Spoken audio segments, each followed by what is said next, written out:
Good morning. I'm Thelma Barker, Director of Federal Sales, the Department of Defense at Comcast Government Services, as well as the President of the ITPA-NCC, the Independent Telecommunications Pioneers Association National Capital Chapter. ITPA and I are pleased to have you participate in today's Cyber Summit. We extend our warmest welcome and appreciation for your joining us today in the third of our series of cybersecurity summits. ITPA-NCC proudly presents today's session in collaboration with Electrosoft Services, Incorporated. Today's 9 a.m. to noon session will address federal government challenges for cybersecurity, technologies, and policies for mitigating current and future to ever-expanding IT networks and mobile infrastructure environment. A little bit about ITPA-NCC. The Independent Telecommunications Pioneers Association is a nonprofit professional association created by and for the telecommunications industry. Dedicated to community service, the ITPA has been serving the public on behalf of telecom companies since 1920. Today's session is part of ITPA-NCC's ongoing and popular series of information exchange sessions, from in-person lunches to now virtual sessions. Please visit our website at itpa-ncc.org for more information.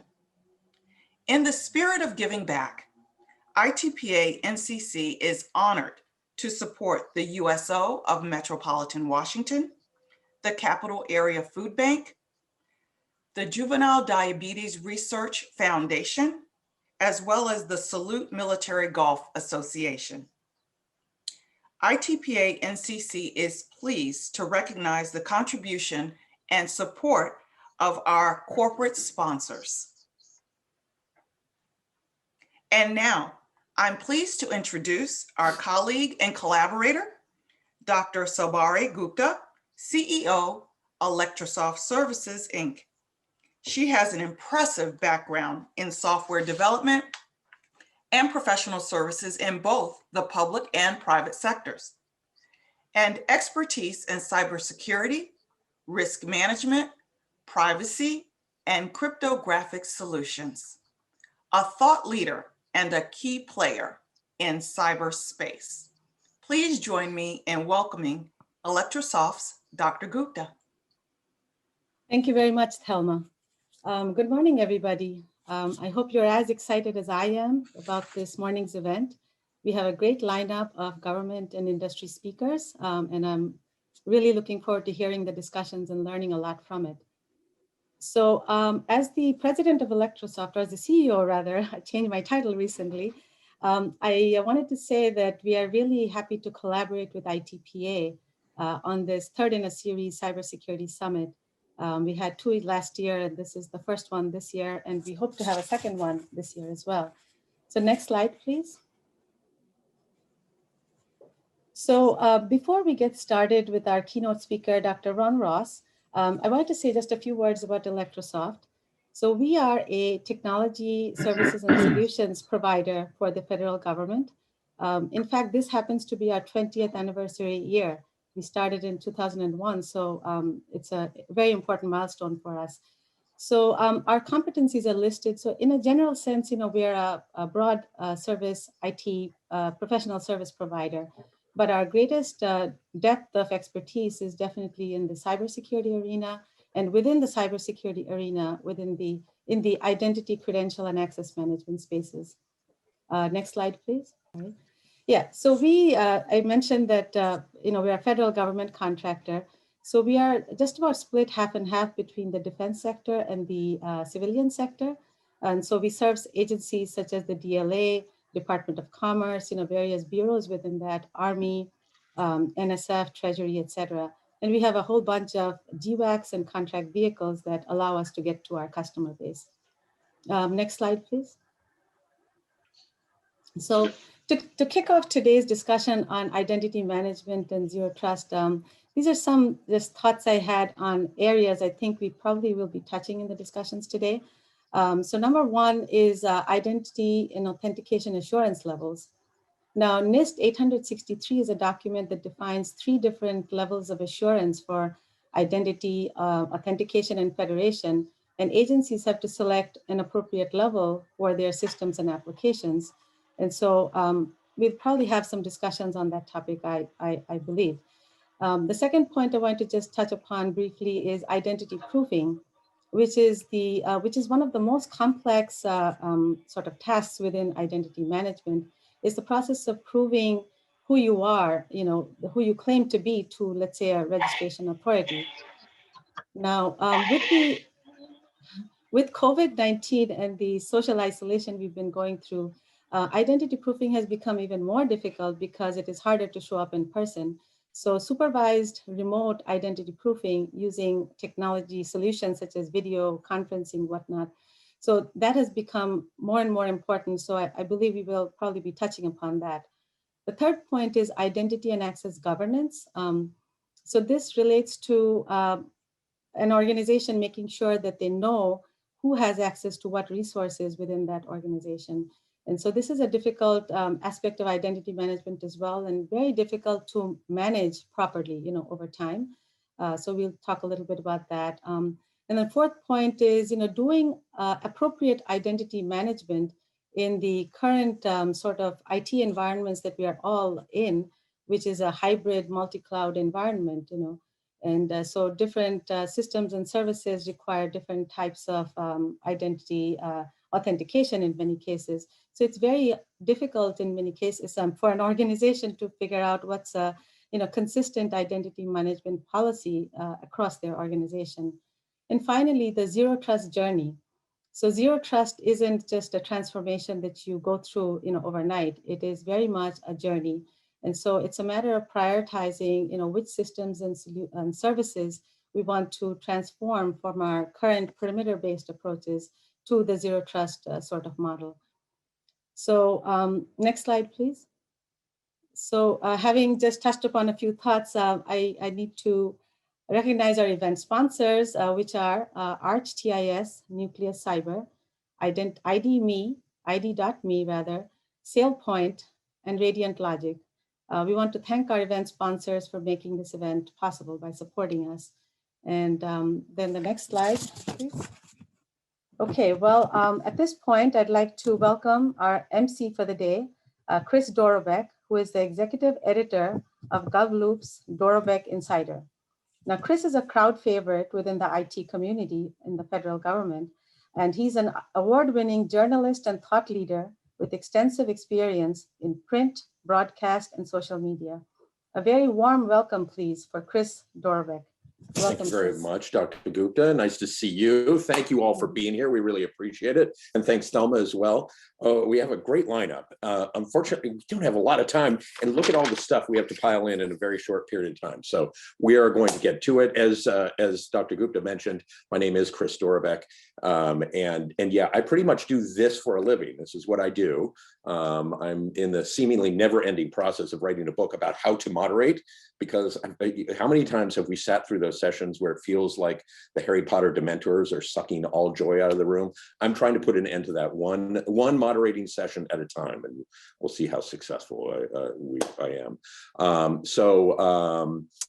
If you want information about me, you can find all that stuff, cdorobek.com, and has Twitter, LinkedIn, all those kinds of things, so you can find me there. Before we get into talking about, and since we're on Zoom, I have all these cool cards, so I can tell people, you're frozen. My favorite one is the heart, so we'll give lots of hearts today. Before we get into talking cyber, because that's what we're all here for, let me go over a few housekeeping items, questions. We want your questions. Please ask them. You guys are all very smart. You guys know this stuff very well, and it helps us focus on the challenges that you're having. We've all done this long enough. We've been at these sessions where people are afraid to ask questions, and then at the very last minute, we get 17 that come in. We can't get 17 questions in 1 minute. So ask early. Don't be shy. Ask if there's somebody saying something while they're talking. Use the little question functionality. We've been Zooming for like 1,400 years now. We're all used to this now. So use the little question functionality, and I'll sort through them, and I'll try and get to as many as we possibly can during the day today. So just don't be shy, right? Technical challenges. We've been doing this for so long. We can't imagine you'll have problems, but if you do, just send a chat to the host, and he's on there, and we'll help you out. Feedback. We have a survey at the end. I know people don't like doing those because they think no one looks at them. I read every survey, so and I know the rest of the team will as well. So please tell us what we did well, tell us what you didn't like, and we'll try and get that. That helps us do our job better. Finally, we are recording this, so it is on the record. And we are, somebody's still unmuted. So if somebody can all unmute, everyone else besides Dr. Ross can mute, that'd be great. So this is on demand. If this will be available on both the two websites. It will be Electrosoft's website, and probably also, who else? Are you guys going to have it, Thelma? You guys will have it too, right? Yeah, great.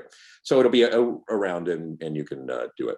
Let me introduce Dr. Ron Ross. He is a fellow at NIST, which we all know is the National Institutes of Standards and Technology. I told him I wasn't going to do a big long intro because we wouldn't have any time for him to actually talk. But I will say that I was, because I wanted to see his formal bio, and I Googled cybersecurity Ron Ross, and this is how important Ron Ross is. Google flipped it around and did Ron Ross cybersecurity. So that's Ron is the name, is like even comes before cybersecurity. Dr. Ross is the expert in the government about all this stuff, and we're so honored to have him here. So with that, Dr. Ross, it's all yours. Good morning, Chris. Thank you very much, and thanks to Thelma and all the work you're doing with ITPA, and of course Sarbari. Thank you for all of your many contributions over the years. I'm totally excited to be here today. We're going to talk a little bit about a new vision, some things out of the box. And if you can go to the first slide, please, I'd appreciate that, Chris. So imagine not having to wake up every morning and worry about the next threat that the adversaries are going to throw at us. Imagine your systems operating more like the human body. The human body is an amazing entity. We deal with lots of threats every day with bacteria and viruses, and we do our cyber hygiene, we do our personal hygiene, but yet sometimes those viruses and bacteria can get through that initial line of defense, and then our immune system kicks in. And 99.9% of the time, that immune system does a great job. Sometimes if it's cancer or something like COVID, it can get the best of us, but for the most part, that immune system really serves us well. For the past 40 years, we've been defending our systems from the outside in. It's been basically a perimeter defense, boundary protection, penetration resistance. But today's world's a lot different than it was 40 years ago. And everybody on this webinar today, this conference, understands that implicitly. Complexity is the most important thing we have to be concerned about today. If you can go to the next slide, just talking about complexity, if you think about what we've built over the last several years with this tremendous IT infrastructure, it's given us, through innovation, the greatest capabilities in the history of mankind. We literally have trillions of lines of code out there today, and applications, millions of applications, billions of devices now with IoT and all the things that we're building, all the way down to pacemakers, and from supercomputers to pacemakers. This immense complexity provides the adversaries with a significant attack surface. And of course, as defenders of these systems, we have to defend 24 hours a day, 7 days a week, 360-degree perimeter. And it's a very difficult and challenging job. And most of the folks out there today are working hard every day. They're doing great things to protect our systems. We have a great cybersecurity workforce. We have great senior leaders, and we're all doing the best job we can. But sometimes the complexity, it becomes a science and a physics question. The complexity can just overwhelm us, even the best and the brightest of our workforce, as we try to defend these systems. So today we're going to talk about cyber hygiene is necessary, and all of the blocking and tackling that you hear about all the time, doing all the frameworks and the controls and all the things that we're used to doing, it's certainly necessary, but it's not sufficient. And we can see that even on our best day, the adversaries, the high-end adversaries, we're talking nation state level attackers, we're talking about well-resourced, they have some of the best attack tools on the planet. And we have an enormous job ahead of us in order to stop this level of sophistication. So cyber hygiene is certainly continues to be important. The perimeter defenses are not going away, but I would like you just to think a little bit more out of the box today, what it would be like if we didn't just have to depend on that single dimension. We're going to talk about the multi-dimension protection strategy that you're going to hear about more today with some of the implementing technologies like the identity management technologies coming up on the second panel and the zero trust panel. These are all going to be concepts that will reinforce what I'm going to talk about in this multi-dimension protection strategy. Next slide, please. So why are we having problems like SolarWinds and some of these recent attacks? They're ongoing and they're going to continue to happen. The problem is actually pretty simple to describe, but it's rather challenging to fix. We have a very uniform attack surface. Once the adversaries get through that initial perimeter defense, in many cases, they have complete control of the system. Almost all these attacks start with low-hanging fruit. They'll compromise a single credential, do privilege escalation, and then they'll move laterally through that system, maybe a transitive attack going from system to system until they find the target of opportunity. So this is really, we rely on this single dimension of protection, and we really don't have any backup. Once things go bad, they go really bad. And so we continue to have systems that are highly susceptible to these very destructive cyber attacks. And one of the things that was the most instructive thing for me on the SolarWinds attack was that really kind of solidified and crystallized the view of how broad and deep this problem is. The adversaries not only have these great attack tools, but now with automation, once they get inside a system, and now this extends not just to your system you have to worry about, but you have to worry about your neighbor's system, the systems that you're connecting with across this vast network of 4G, soon to be 5G connectivity, ubiquitous connectivity. So in some sense, we have a shared risk now across this vast, very highly functional IT infrastructure that we have to defend. And of course, that really is going to kind of play into this multidimensional protection strategy we'll talk about a little bit later. Next slide, please.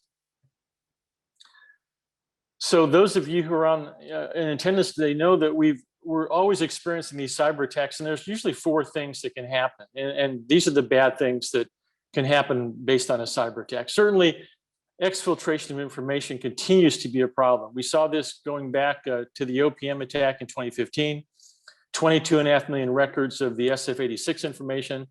These attacks happen very quickly. Sometimes the adversaries are in the system for long periods of time. In the case of OPM, it was 7 months. There are cases where the adversary's been around for as much as 2 years. They establish a presence. Many times, the attacks are so sophisticated that you don't even know they're inside the system. And that's really another troubling aspect that we have to deal with. They can also pre-position malicious code. This is one of our concerns with things like power plants.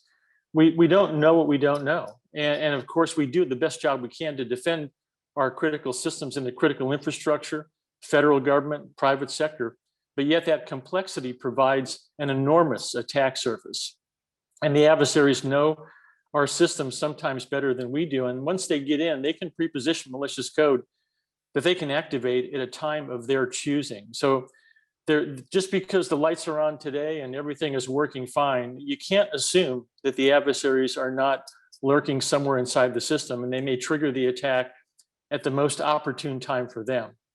Certainly, they can bring down capability. We have lots of critical things we do in the federal government, from air traffic control system to the TSA, the DoD, all the weapon systems and everything that goes on within the federal government.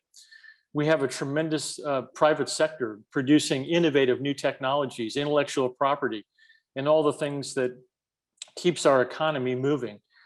And then the last thing that is rather new is the last couple of years, we've seen that the adversaries can now create deception. Social media and some of the things that happened during the election campaigns, the last couple of cycles, This is the world that we built with this very innovative, powerful technology. It's really, really fantastic.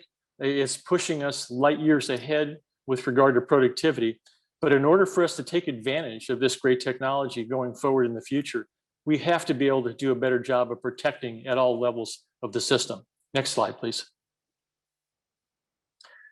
I always put up a couple of Defense Science Board reports because this to me, if you go back and Google Defense Science Board Military 2013 resiliency, you'll get the very first DSB report that addressed some of these high-end issues. There have been several DSB reports since that time, but originally the Defense Department asked the DSB to do a study. And the question they were asking is, could the United States military survive a massive cyber attack and still defend the country? That's a pretty important question. And this first report in 2013 described the environment that we're working within today. And they classified vulnerabilities. I think they have 6 classes in the original DSB report. I've collapsed them to 3 just to make it a little bit more simple. But in essence, vulnerabilities fall into 3 classes today. The first class would be the known vulnerabilities. These are things that you obviously know about.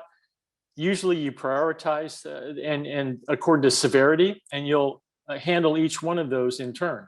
And there's a lot of those known vulnerabilities. Many organizations never get to fixing everything. There are resource issues. Some are very difficult to fix because of old technology, but nonetheless, you know about those vulnerabilities. The second class of vulnerabilities we call the zero-day vulnerabilities or zero-day exploits. This is when the adversary knows something about your system, your network that you don't know, and they take advantage of that. You really don't have any defenses for zero-day attacks. Once the attack happens, that vulnerability becomes known, and then from that point in time, you can address the vulnerability from more information that now you have that you didn't have before. The third class of vulnerabilities are the ones the adversary creates. I mentioned when the advanced persistent threat attacks, they establish a presence within your system, and they can create new vulnerabilities that you didn't have before. And that's what we're seeing more and more with some of these very high-end advanced cyber attacks. The point of this classification is that 2/3 of these classes, the 0 days and the ones the adversary creates, many of those are totally off the radar of organizations. In other words, even our best scanning tools, they pick up a lot of these things, but there's a certain percentage of these types of things that are not picked up at all, these vulnerabilities that are never going to be seen by even the best scanning tools and all the threat hunting in the world. So this is what's driving us to take a more of an engineering focus. I like to use a metaphor above the waterline, below the waterline. And if you can think of it like in the ocean, most of the bad stuff that happens with icebergs and sharks happens below the waterline. Above the waterline is where our consumers, our customers, that's where you work. You put in firewalls, you put in 2-factor authentication, encryption technology, all the controls and frameworks. You do your contingency plans, and all these things are things you have control over as consumers. But below the waterline, there's a whole other world down there when we call the system stack. The applications, the middleware, the operating system, the firmware, the integrated circuits, all the network connectivity. All of that is the complexity that I was referring to earlier, the trillions of lines of code, the billions of devices, all of these ubiquitous connections around the globe, bringing us all together in this shared risk environment. So we have to really pay more attention to what's going on below the waterline. And this is not a federal government problem by itself. It's a problem that transcends public and private sector. Most of our technical security controls are embedded in commercial products, access controls, identity management, all those things, the encryption, all of those things are produced by the commercial technology, the commercial service providers, and we have to do a better job of ensuring that we have the necessary trustworthiness. So when those commercial products are purchased and we integrate those into our systems, we know to some degree of assurance and trust that they're not going to fail at inopportune times. Next slide, please. This graphic comes out of our original 800-39 publication, Enterprise-Wide Risk Management. We tried to characterize what most organizations look like. And it's really kind of a simple structure. The organization level at tier 1 or level 1 is where the C-suite lives. That's the CEOs, the heads of agencies, CTOs, CIOs, CISOs. Those are the senior leaders that are actually defining the missions of the organizations and the business functions. And they're the risk takers. They're the ones that sign the checks. And that's everything we do in security is to support the mission and business owners. Not about security. It's about making sure those missions and business functions can go on and the mission, the organization can be successful. At the second layer, those missions and business functions get articulated in mission business processes. And of course, this starts to get into something we call enterprise architecture. And then at the third tier, we have the actual technology, the systems that are created to execute those mission business processes in support of those organizational missions and business functions. So it's a hierarchical framework, if you will, a structure.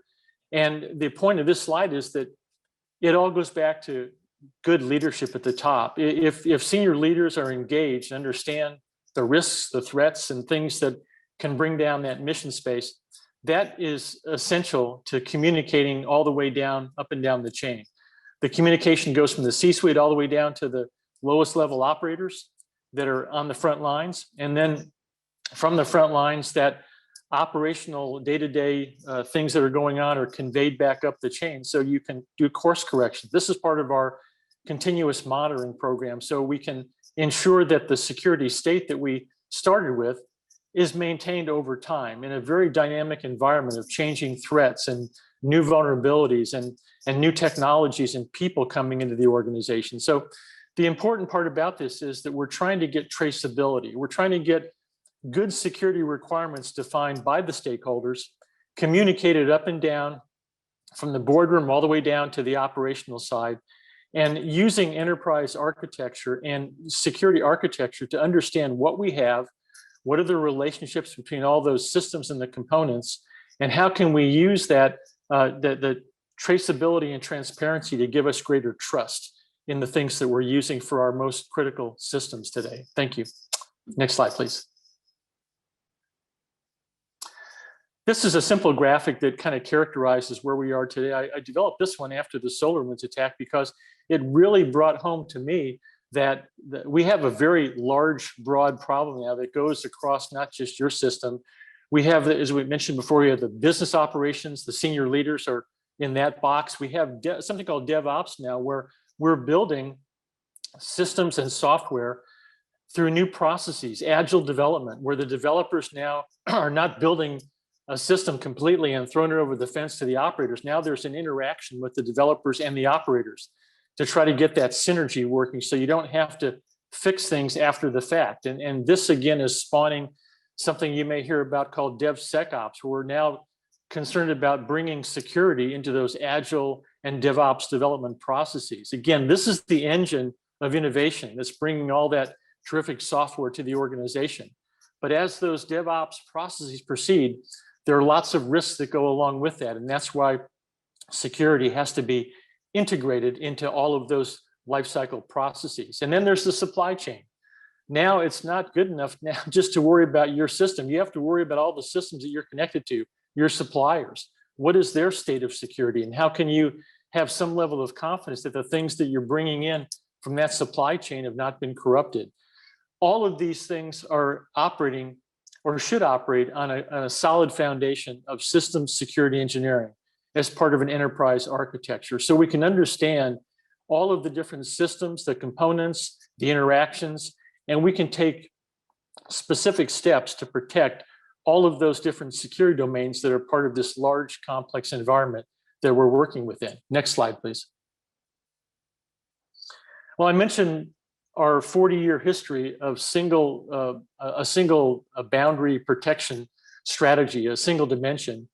And I'd like you now to think about a world where we could expand that one dimension to 3 dimensions. I think it's clear that if we do all the cyber hygiene, blocking and tackling, that we're going to stop 80 and 90% of those cyber attacks. And that's good. We should keep doing that.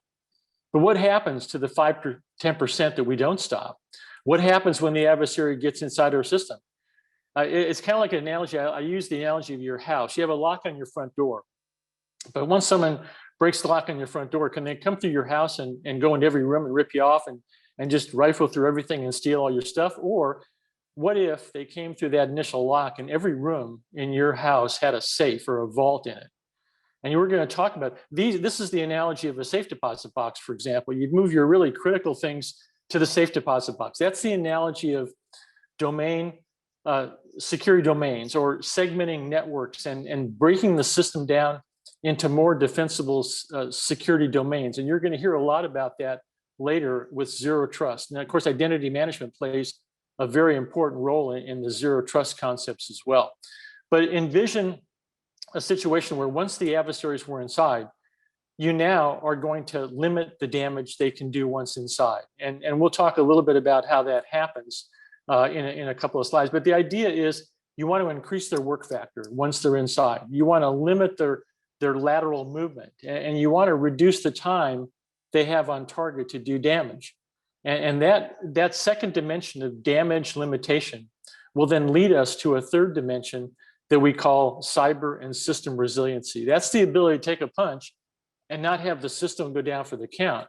Now, that's not critical for every system out there, but if we're putting these computers driven by largely untrusted software and firmware into our most critical systems, from power plants to medical, to pacemakers and medical devices, then we have to have some level of assurance that those systems, those computers, are resilient and they're not going to fail at times where it could cost people lives. We have dozens of computers now in automobiles. They're not controlling just the entertainment system anymore, they're controlling your braking system.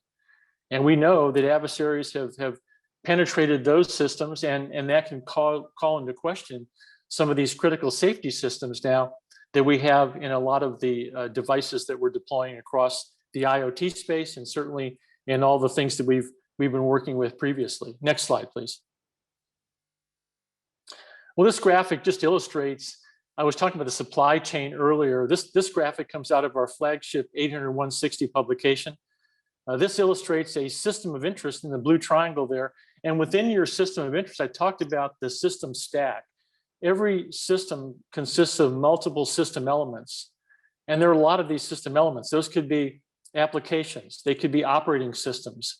They could be firmware. They could be network devices. They could be a person, a process, a procedure.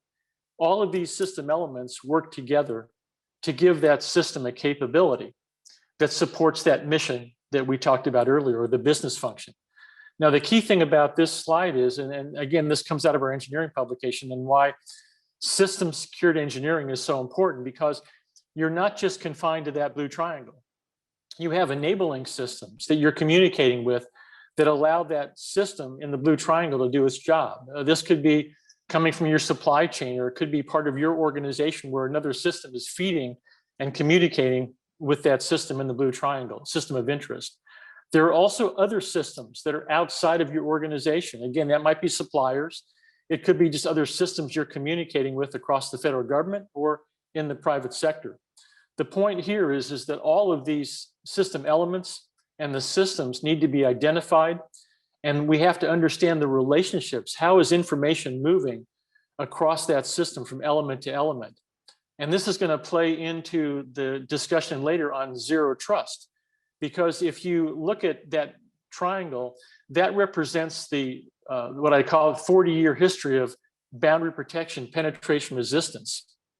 Now, what happens when that boundary fails or the boundary's porous? We have mobile devices now, cloud computing. That boundary is no longer solid, it's porous. And we're going to talk about ways to look inside the system now and defend that system, not from the outside in, but from the inside out. Next slide, please. Well, how can you increase the adversary's work factor? They have an attack sequence. Every attack has a specific sequence that they have to move through in order to be successful and get to that target of opportunity. So the first thing we can try to do is impede the lateral movement once they're inside. We talked about breaking down that large kind of homogeneous attack surface into smaller, more defensible pieces.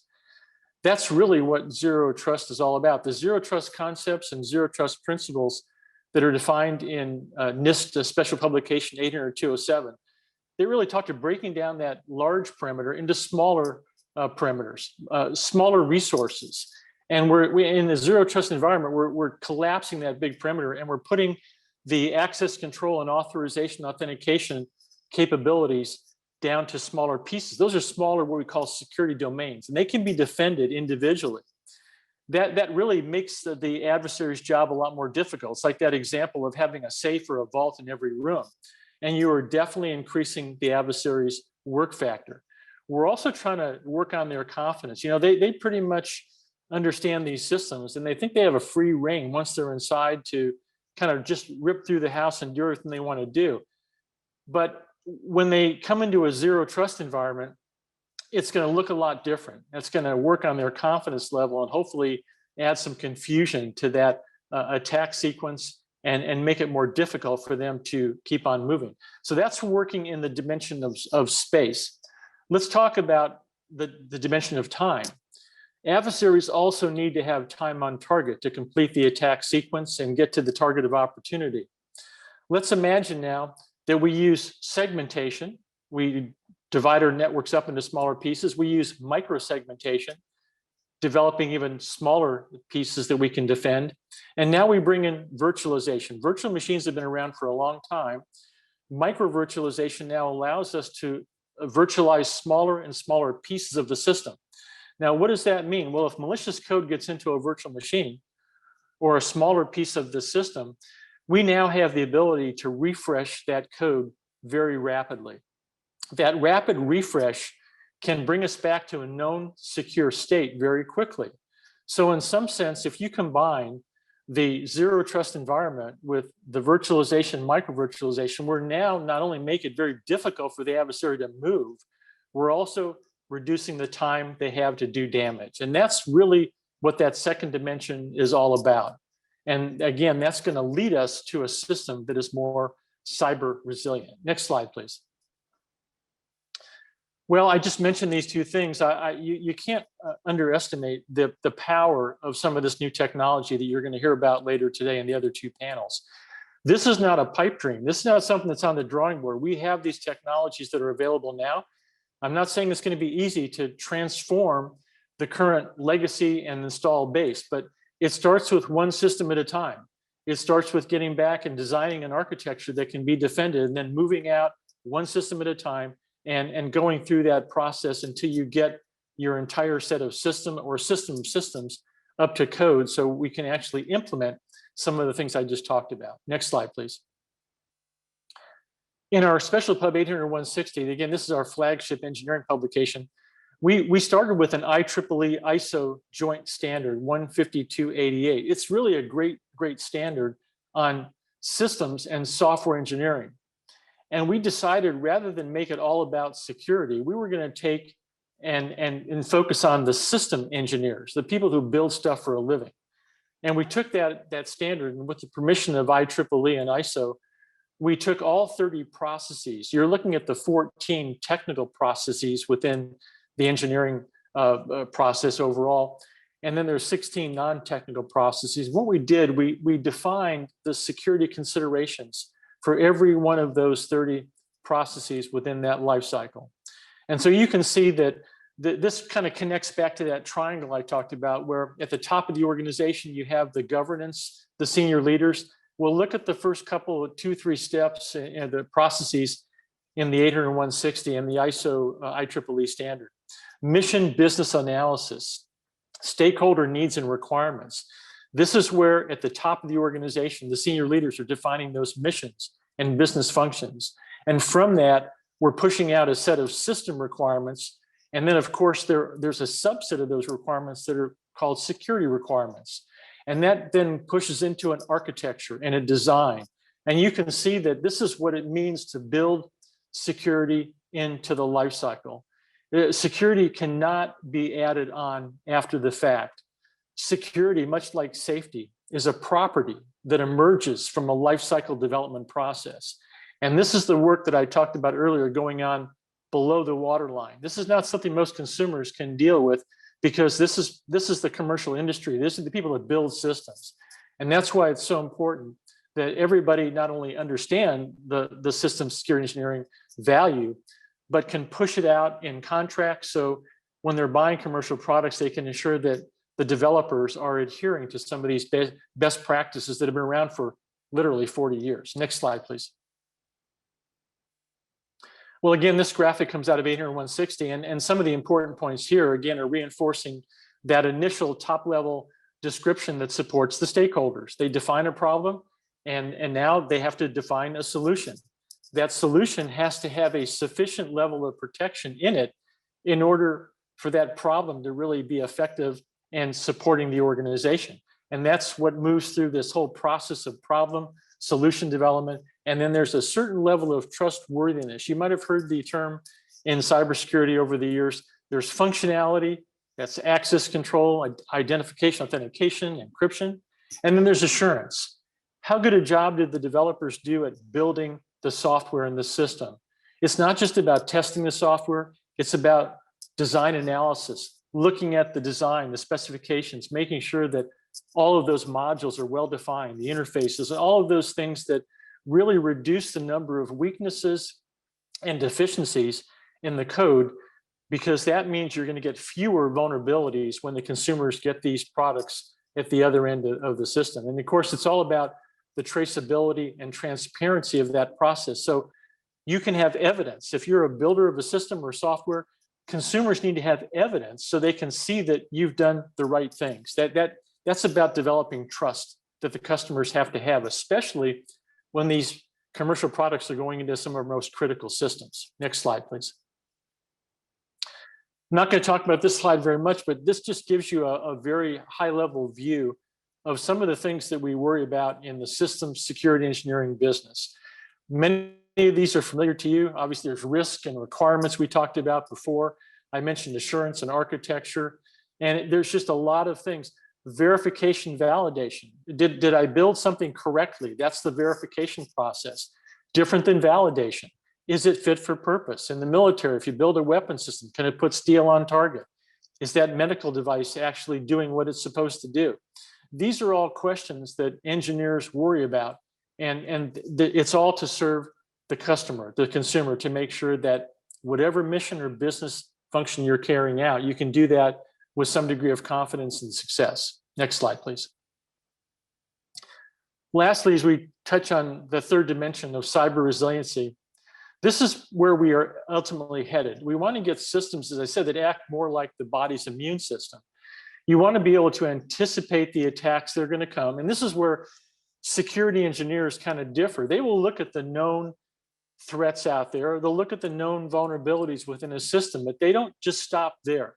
They will go through scenarios. They will say, what if the adversary does this or does that to us that we haven't really seen before? This what if scenario is really important, because that's where you can start to do some things in the engineering process that can anticipate those future attacks, those new threats that you haven't seen yet. And once those attacks come, and they will, you have to be able to withstand those attacks and recover from those attacks. That's the part of the second dimension I talked about, damage limitation, and being able to adapt to the new conditions and the stresses on that system as those attacks emerge, and as they're going to be new things that you haven't seen before. And that's where a robust cyber resilient system will be able to survive this new world that we're seeing out there that we really haven't experienced before. Next slide, please. Our second volume of that 80160 series deals specifically with cyber resiliency, cyber resilient systems. Now, volume 2 is not just for new development or major upgrades. This document was developed for all systems, even the 90% that you have today that are legacy installed base. And in this publication, this special pub, we have a very hierarchical, flexible set of things that you can go to, tools that you can use to make your systems that you currently operate more cyber resilient. It starts out with the goals and objectives that you want to achieve. And then we have a very rich array of techniques and approaches that can actually help you satisfy those goals and objectives. And it's all couched in a risk management strategy. And again, you can see the strategic, and the structural design principles are part of this overall discussion that come out of the 800-160 Volume 1 publication. I highly recommend this to everybody out there who is either has a system now that is vulnerable and you want to do a little bit more now as you move to that next generation, more modern system that you maybe you can't afford it today, or maybe you just have a normal process that you're going through as part of your upgrade in your enterprise architecture. Next slide, please.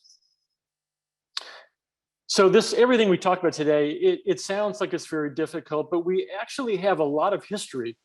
And when we talk about safety systems, whether it's automobile safety over the past 40 years, going from seatbelts to airbags to steel reinforced doors to the safety sensor systems now that are on cars, that's an evolution of safety. And it happens because you're going through a life cycle process. You're listening to customers and you're building safety into that system. Safety is a property that emerges from a life cycle systems engineering process. Security is in that same mode. It's a property. And we have a lot of other disciplines today that are well defined. They're very mature. Fault tolerance, reliability engineering, survivability, and system resilience engineering.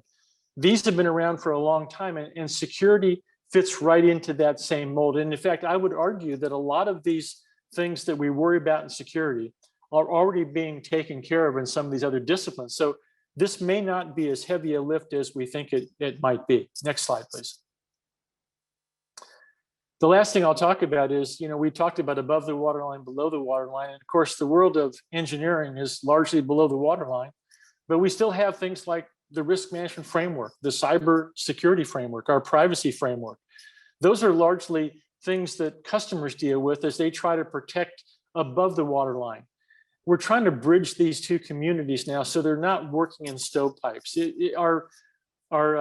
Next slide, if you go to the next slide, I'll show you the risk management framework that we developed in 2018. It's the revision 2. I call this RMF 2.0. We have really taken some significant steps to taking this RMF process and tying it more closely to an engineering process. The first thing you're going to notice is that in all the steps of the RMF, we have tags that reference various engineering steps in 800-160. We've also taken in that prepare step and in our control selection step, you now have 2 different ways you can select your security controls. You can select from the classic method of doing our baselines based on the impact, low, moderate, high impact. That's the traditional method that came out of the FISMA legislation. You can also now select your controls based upon a systems security engineering process. I showed you those 14 lifecycle processes. Well, there's requirements definition in that engineering process. And as soon as you define your security requirements, maybe it's for a weapon system or a space system, satellite system. As soon as you define those security requirements, you can now take those requirements and go into NIST 853 revision 5, and you can hand pick controls to satisfy each of those requirements. So we've given you 2 options now that make it easier for customers to satisfy their needs of the stakeholders and do things more efficiently, more cost effectively. Next slide, please. Just wanted to touch very briefly on, this is the revision 5 of 853. We've got a lot of great new content in this publication. We've added a new family on supply chain risk management. That's a really critical topic today coming out of legislation, executive orders. You're going to see a lot of concern about supply chain risk, and we have a whole family of controls now that address those issues. We've integrated privacy from 8 families in an appendix. We now have a single family of privacy controls, and we've integrated privacy all the way through the catalog into all the controls where privacy has a relationship to those original security controls.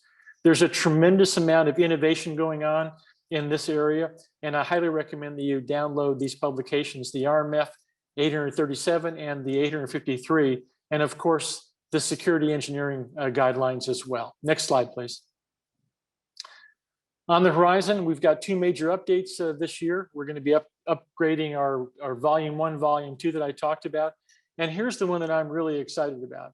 We're going to take a look at this world of DevOps and DevSecOps. I talked about integrating security into Agile and DevOps processes. We're going to ask some important questions. Are the current DevSecOps processes, are they considering everything that we've described in 800-160 are the things that we can eliminate that are not necessary in 800-160 in the DevSecOps processes that are being executed by industry today. And that's an important question because we want to make sure that as fast as we develop the software and as good as it is, if we can't secure it and we can't trust it, then all the innovation is never going to reach its full potential. So these are important questions. They talk to the way our society is going to function going forward in the 21st century. It's been a great journey at NIST. We've had a lot of exciting times, and I think the future has a lot of surprises for us, I think, on the positive side. And with that, I think I'll go to my, I think this is the last slide, and then we can open up to questions if we have time. I brought this slide in kind of late. It's from retired Congressman Mike Rogers. And I think what really caught my attention, this is something that cybersecurity people have known for a long time. You know, during the kinetic world of the 1960s, we had this doctrine called mutual assured destruction. And it talked about the way the United States, our military strategy, how we defended the country.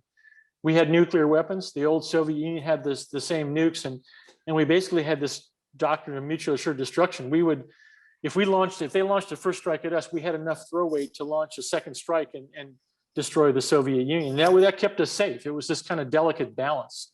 That's the world of kinetic warfare. Today we have the world of cyber warfare. And what I think Congressman Rogers, what he was saying here is that just because the lights are still on doesn't mean the adversaries can't turn them off. And it may turn out that the fact that we haven't seen these devastating cyber attacks are the fact that we have an offensive capability, so do they. We know what they have, they know what we have. And this is the uneasy balance that we're currently enduring. My point is that we can't just rely on that delicate balance. We have to be able to defend our systems. And we can't rely on that delicate balance all the time because there may come a time when that's not going to work for us. And we have a limited amount of time to get this problem right. There's a lot at stake here. And again, with that, I think I'll close. Chris, thank you. Sarbari and Thelma for inviting me today. I appreciate the time and hope you have a great rest of the two panels. No, and thank you for all that. There are a couple of questions in here and I want to get to them. I'm just going to note to folks that as he's been going through, I've been posting in the chat all the documents so you can actually get the links that he mentioned. So they're all right there for you if you want to just grab them. And I'm trying to make it nice and easy because they're so valuable and we want to try and get them out there to folks. Let me, before I get to the couple of questions, you and I have known each other for a really long time. And for a long time, you've been saying, hey, there's so many, this is so complex. And it feels like we just we take that word and then we layer more complexity on top of more. I mean, it just keeps getting more complex, right? Now we have multiple clouds that are interacting with each other. How do you deal with the world that we'd like it all to be one simple, we'd like it all to be very homogeneous and we know where everything is, but that's not the world we live in. And I think what sometimes happens is people just kind of freak out and they say, oh, well, we'll just deal with it when it's a problem. Yeah, it's a great question, Chris. I think complexity happens in two different areas. One is the complexity of commercial products. That would be the software, the hardware, the things that industry builds. There's a certain lot of complexity there. We talked about millions of lines of code in these applications. There's also the complexity within enterprises. How many things you buy, how many components you bring into the organization. We have to work on both of those levels. And it is an enormous problem, but you can divide and conquer. You're going to hear later on in the zero trust discussion about the technologies that are available now that can help us take that big complex system within the enterprise, break it down into smaller defensible pieces. It starts with a small task. And you have to do things one thing at a time, and then you can build out and manage that complexity as it builds out from system to system. With commercial industry, that's going to be solved by making sure that industry does their best practices, secure coding techniques, managing that complex, least functionality, least privilege. You'll hear a lot about that today as well. So yes, it's a big problem, but it's not insurmountable. And you have to start with one step at a time. It's a long journey. Begins with that single step. Just to remind everyone, Josephine asked in the chat, is it possible to get a copy of this recording? We're going to make it. It'll be available on the websites of the organizations that are hosting, so you can find it there, and we'll get this link out to folks so people can find it. Let me go to a question, and in fact, I'll click here. An anonymous user says, Dr. Ross, you said that in the zero day has no defense. With so many manufacturers stating that they can protect against the unknown attacks, why don't they work? There's a lot of buzz around cybersecurity, right? How come these things don't always work? Well, because it's about the things you don't know. There's the unknown unknowns are always going to be a factor. Look, in computer science, this is really a computer science engineering problem. It's a complexity theory problem. There is absolutely no way that any vendor, no matter how good they are, can understand the complexity that results from trillions of lines of code and all these billions of devices. That attack surface is always going to be a factor. And the adversaries, they have the most sophisticated attack tools ever. And they can always find that the director of NSA used to talk about this in terms of the adversary lives in the cracks. There's such complexity, they're always going to find something that you didn't count on. And that's why the whole notion of zero trust and the virtualization techniques, that limiting the damage aspect, is so important, because the fact that we cannot identify every attack ahead of time, we have to be able to anticipate that they are going to happen. They're going to get some presence in the system and be able to defend from that standpoint. I know it's not a comfortable feeling, because we've had this illusion over the last 40 years that we can actually stop these attacks at the perimeter, and it's just not true. And it's always struck me that we talk about risk management, but we always see, I know how terrible we are at risk management, because I see people driving around. The most dangerous thing we do in our life, right, is get in a big piece of metal and drive at 60 miles an hour. And then I see people who say, oh, well, that's not quite dangerous enough. Let me pick up a device and take my eyes off the road and do this at the same. Talk about terrible risk management, right? And yet we still, all that happens all the time, and we do the same thing in a cyber framework too, don't we? Well, we do. Just think about two of my favorite role models or examples are NASA and NASCAR. Just think about those two organizations. They operate in high threat, high risk environments, and they use engineering a lot to make sure that they protect the driver, protect the astronauts. And we had some failures in those realms, but they're very few. Engineering usually can be used to reduce and manage that risk. And I think we should look at our systems more like those two entities. They've been very successful at that. Let me squeeze in one last, and you have like 30 seconds to answer this, but Tim says, what role does legacy file systems play in attacks being able to move laterally? Legacy file systems, there's a lot of data out there. We collect a lot of data because we can. The secondary storage is enormous now. And I would say, if you have concerns with those large file systems, move them offline. Air gap them, take them offline. It was like an OPM. If we just separated 22.5 million records and kept all those records offline, encrypted, even in a vault, except the ones we needed day to day, we would have had some damage from the attack, but it wouldn't have been as extensive as we actually experienced. Dr. Ron Ross. Dr. Ross, thanks so much for being here. Thanks so much for doing this. We really, really appreciate it. Thanks, Chris. With that, we're going to quickly shift over. And sorry, Adam, I wanted to mention, you had a great question about zero trust. We have a whole panel coming up. The last panel discussion will be all about zero trust. So he has a great question about the biggest challenges to transitioning from legacy perimeter-based to zero trust. And we will get to that. I promise we will include it. So don't let me forget when we come back to zero trust later on. But with that, we're going to talk about identity management, and I get to introduce my my good friend Jason Miller. Is he there? Oh, there he is. Jason Miller. If you don't know him, you should. Jason Miller works for Federal News Network, and I've gotten to work with him over the years. One of the best in the business, and so I'm going to hand this over to you. There you go, Jason. All right. Well, thank you, Chris. I have to say, when Chris says he's writing a book on moderation, I have to give him full kudos to say I have modeled my moderation after Chris. Maybe not 100%, but Chris, when you do finish that book, I expect I will buy a copy and expect you to sign it. Something nice, please. I'm going to get you to write a little preface in it. So thank you. Well, thank you very much. And thanks to Deirdre Murray and Dr. Gupta and Thelma Parker, all the folks at ITPA and Electrosoft Services for putting this event together. It's at least my second year in a row doing this. I appreciate them thinking of me. As you heard, I'm Jason Miller, Executive Editor of Federal News Network. You can find us on 1500 AM if you're in the Washington, D.C. area. And of course, federalnewsnetwork.com anywhere in the world. So we're going to have some fun today. I really like to start these sessions, especially the virtual sessions these days, with a little statistics, a little data, kind of get your mind moving this morning, because if Dr. Ross didn't get you going, maybe my data points will. So let me start with the first one. I'm going to give you a date. October 21st, 2003. Now, what happened on that day? Well, let me tell you, nothing did. And this is why. That's the date no one remembers, and it passed like any other, but that was the deadline under the Government Paperwork Elimination Act for agencies to provide an option to submit information or perform transactions electronically and maintains records electronically. The law specifically establishes a legal standing of electronic records and the related electronic signatures.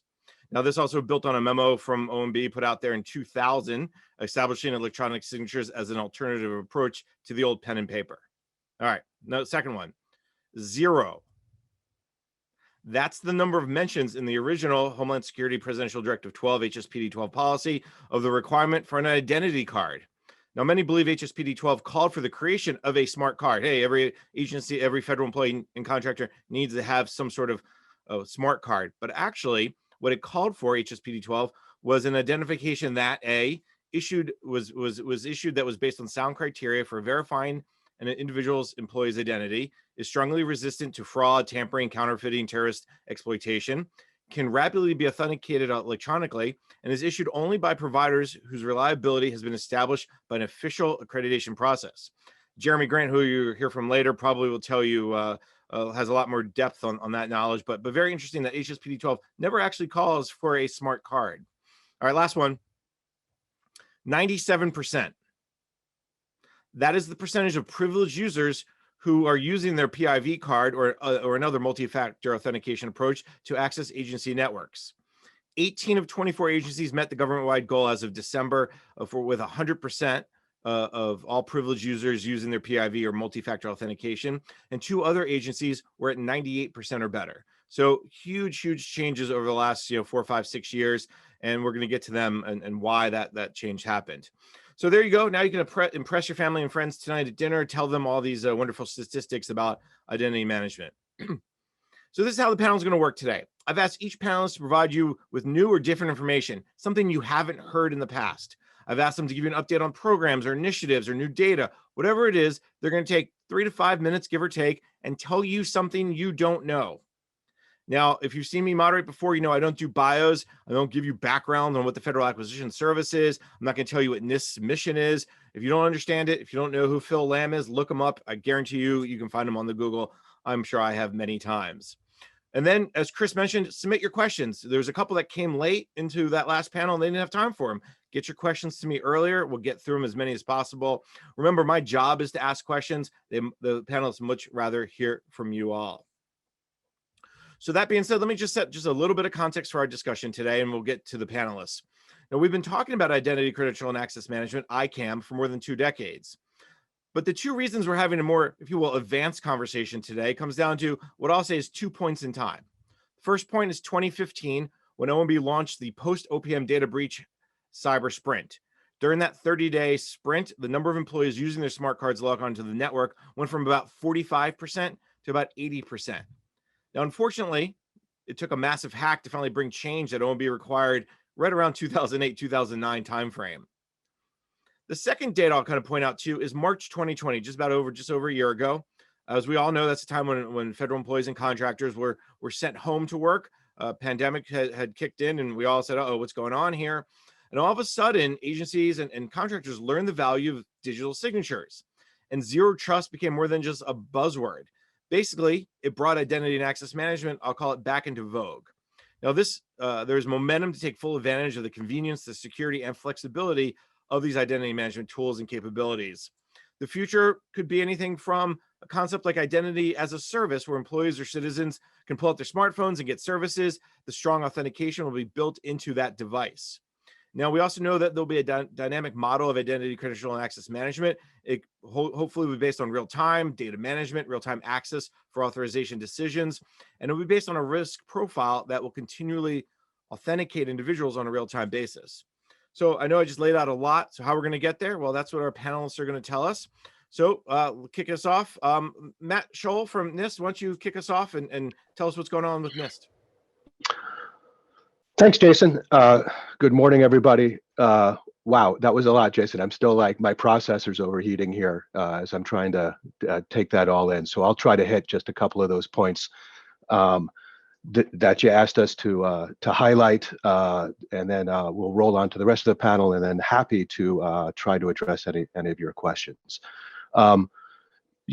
Jason started talking about HSPD-12 and these things, that many of us have that we call PIV cards. And while HSPD-12 did not specifically call for a smart card in its format, and I assure you, there was strong and vigorous debate at NIST about what format we were going to use. Based on the requirements and the technology at the time, it was probably the best choice that we made. Many of you probably know, driven by some identity management updates, OMB's policy 1917, we have reopened and are updating the technical specs for the PIV card.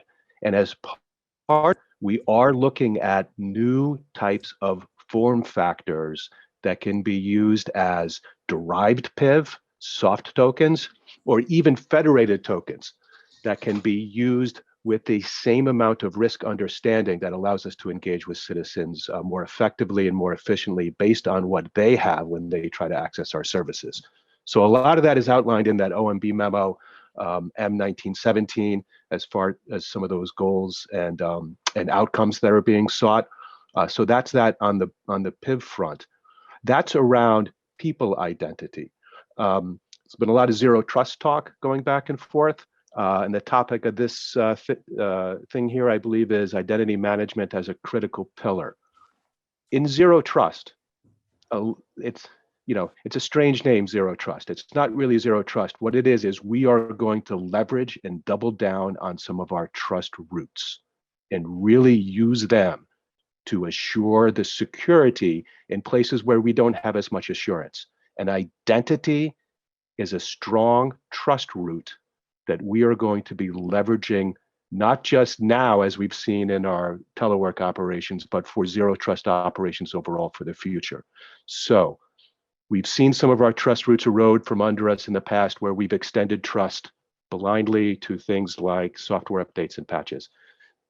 We need to ensure that our identity management trust root systems are as strong as they can be going forward so that we can leverage them for zero trust applications. And not just in people, but we need to extend our identity management programs, processes, and capabilities into devices, processes, and software, so that we can have the same amount of assurance and trust going up and down our stack and into the technologies, not just the people who are using those technologies.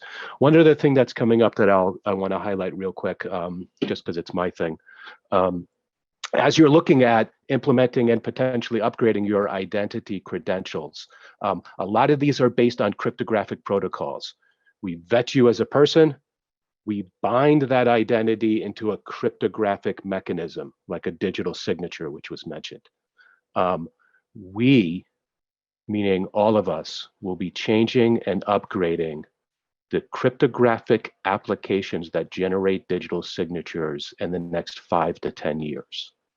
So as you're thinking about potential upgrades, migrations, builds, new architectures, use the best that you have right now that's currently applicable and know what those transitions are going to be. What I don't want folks to do is to build yourself a legacy of tomorrow when in 5 years we deprecate a lot of the asynchronous technologies in preparation for a quantum future.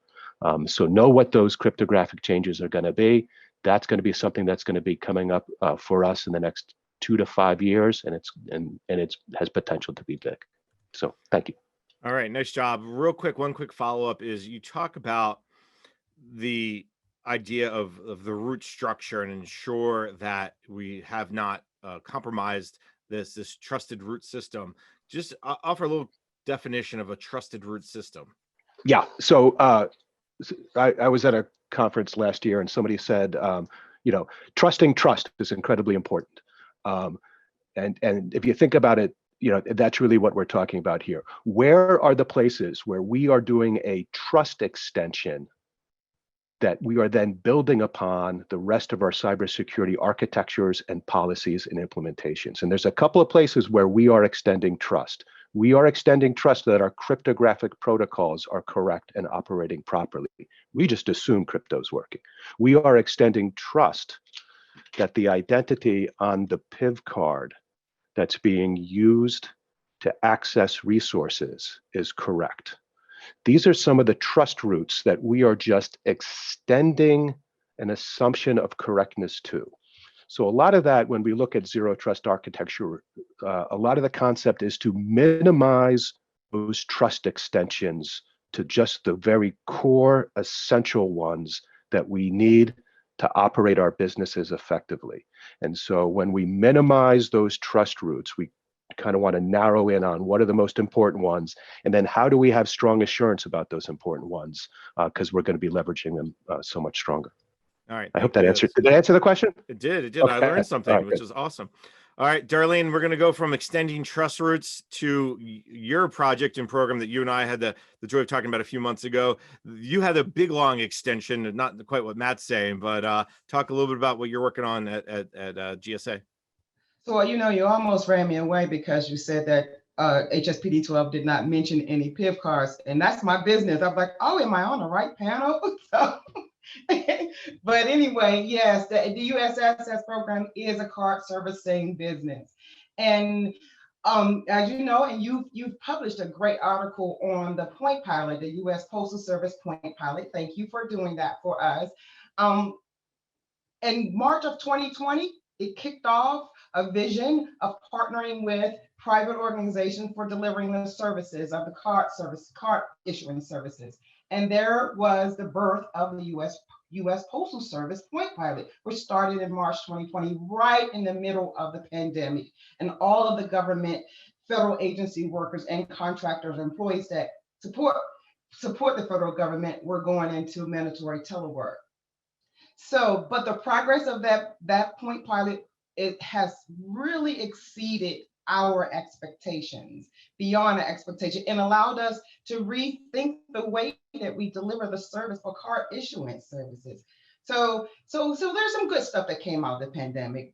It forced us to think differently and pivot on how do we continue to deliver the services. So for the USSS program, what we've been thinking about is exploring different micro offerings that will allow the government to continue to operate, and also that were presented during the pandemic, such as face-to-face ID and enrolling an individual for suitability employees.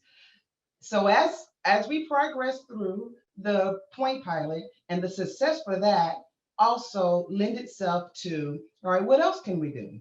So we thought about an enrollment services. We're still in the planning stages of that. So don't go and run a whole article on that yet, Jason, okay? So we're still really in the planning phases. And what the federal enrollment services would provide to a federal agency is it would be a micro offering. It will not just focus on USSS customers, but also those non-USSS customers that have the requirement of enrolling new employees, new contracting, and for PIV card issuance. So we'll take a portion of that service and we'll continue our partnership with Postal, because we are thinking about expanding our pilot into operation, where we're going to probably target about 20 cities to see how that will work, and some of your large metro areas such as Houston, Los Angeles. So that's point one, which would be expand the pilot. That's new. Expand the pilot, move it from pilot to operationalization. Explore about 20 cities see how we do there. If we do well there, then we can expand out more. And then the second new thing that we're really exploring is what I was just mentioning, which is the federal exchange enrollment services, which we will capture those customers that are not USSS customers, but we can do those enrollment portions of the PIV card, which is taking your fingerprints, ID proofing, face-to-face ID proofs, and taking your picture, and then taking that package and sending it to an agency such as, well, one of our, you all know who our customers are, but I'll just use it like DOT or NASA, and send that to those organizations, and they can utilize that package and issue their PIV cards. And they could take advantage of the sites at the postal sites versus having to go to a federal site. They can also perform that function at one of the postal sites. So essentially what we're looking at is how do we move the PIV serve card issuing service from just a regular operation where we just focus on that one thing, issuing that PIV cards, into a service model, maybe. And now that we have this new buzzword going out, XX a service. So I think we're going to fall in line with that and try to move it into a service model where it is service multi-functions and micro offering. All right. Well, nice to hear there's some news, and I have 14 questions about enrollment. No, I'm just kidding. I'm just kidding. I know there'll be more coming on that, so something to look out for. Let me ask about the postal partnership, because I think this is it's a fascinating example, and maybe just give 30 seconds of background. This is something that when you and I talked about it, you told me about how this was an idea that kind of came together in the early parts of the pandemic, but the big, so give us about 30 seconds of that, and then my one question is, the big takeaway from that was what? You know, after this year-long or so pilot, 6-month pilot, what's your big takeaway about identity management and access management that you learned from this pilot? So yes, it started with a vision and a conversation and one phone call. We picked up a phone and talked to the key stakeholders in the Postal Service, and we explained our vision and what we wanted to do and deliver the service at the postal site, the storefronts of the postal service, versus moving it into the federal agency requirement. But the key takeaway from that, and I think I'm not speaking out of turn, a lot of time the federal government, we like to operate within a silo, and we don't like to deploy outside of the federal government. But the postal partnership gave us the opportunity to see that we can continue to deliver the service, secure service, still using the same federal backbone, but just have a storefront in any neighborhood. So, and be efficient at it. And with the Postal Service clerks, the consistency of how they manage that, it really improved the efficiency of the entire process, because they were geeked. Let me tell you, they were excited about this new opportunity, but it streamlined the opportunity, made it faster, and also through the consistency of them performing it, you know, it provided efficiency. But so the key takeaway is that the possibility that we thought was possible, utilizing Postal Services sites. All right, well, thank you for that. I know it's a very successful pilot and one that probably needs more stories. So Darlene, I will make sure I bug you in a couple months to when you're ready to roll it out to those 20 cities and areas. Let's go to Joe from ITA. Joe, from a CISO's perspective, talk a little bit about how you guys are dealing with identity access management. What's new in your world? Tell me something that we don't know.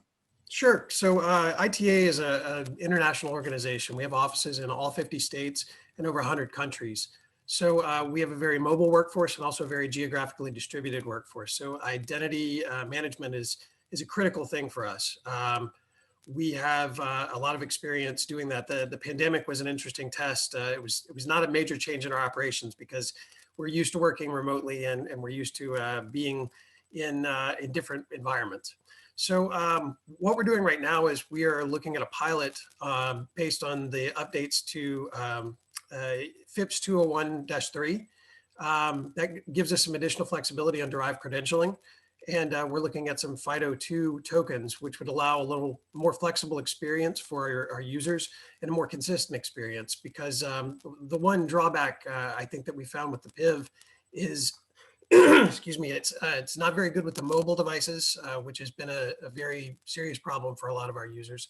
And credentialing inside the United States is fairly well covered, but outside the United States, it's a lot more difficult to get those updated and get those distributed. So having some more flexible credentialing would be very, very helpful for those users. So that's where we're trying to move. All right, I love it. Short and sweet to the point. So you open the door. I'm going to walk through it. The pilot, can you tell us a little bit more about it? How many people? Where is it going to happen? Timeline? Any more details? There's not a whole lot to say right now. We're just in the early stages of it. It's initially going to start with our technical groups, the people that provide the infrastructure services, my own group that does security. And then based on how we do with that and what we're able to accomplish, we'll start expanding it to other groups. We're hoping to get it domestically if we can have it in place by the end of the year, and then expand it internationally shortly thereafter. All right, excellent. I tried to get in front of all the vendors who maybe are watching who would want to know how they can help you.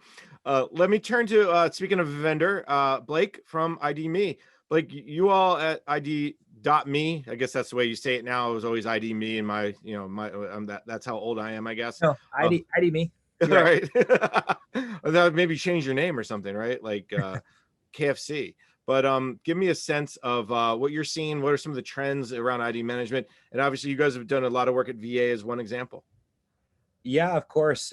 Thanks, Jason. So, ID.me is a shared login service. We started working with NIST in 2013, so worked with Phil quite a lot, and Jeremy Grant, who will be up next. NIST actually has given us over $5 million in grant funding since 2013, and we really bought into the national strategy for trusted identities in cyberspace, which was that there should be a competitive marketplace for logins from both the public sector and from the private sector so that Americans can choose, but not have to create a new login and verify their identity at every single website they go to, where we pay the same vendors as taxpayers over and over and over again, that the login and the data should be able to move with the user, kind of like a Visa. What Visa did for financial transactions, we can do for identity transactions. And so, today we are certified against NIST IAL2 through the Cantera initiative, have a self-serve flow, also have a video chat flow called Supervised Remote, and then we'll have an in-store identity verification option on June 1st. As far as like what folks don't know, and this is relevant to NIST with the -4 iteration that's coming up, we are now protecting 25 states where we're helping individuals get access to unemployment benefits while also fighting organized crime rings that are trying to defraud the government. And we're talking about hundreds of billions of dollars that have been lost in every single state where we've gone in and locked down the new claims and then have gone back and cleared out the claims that have been filed before. The fraud rate has always exceeded 50%.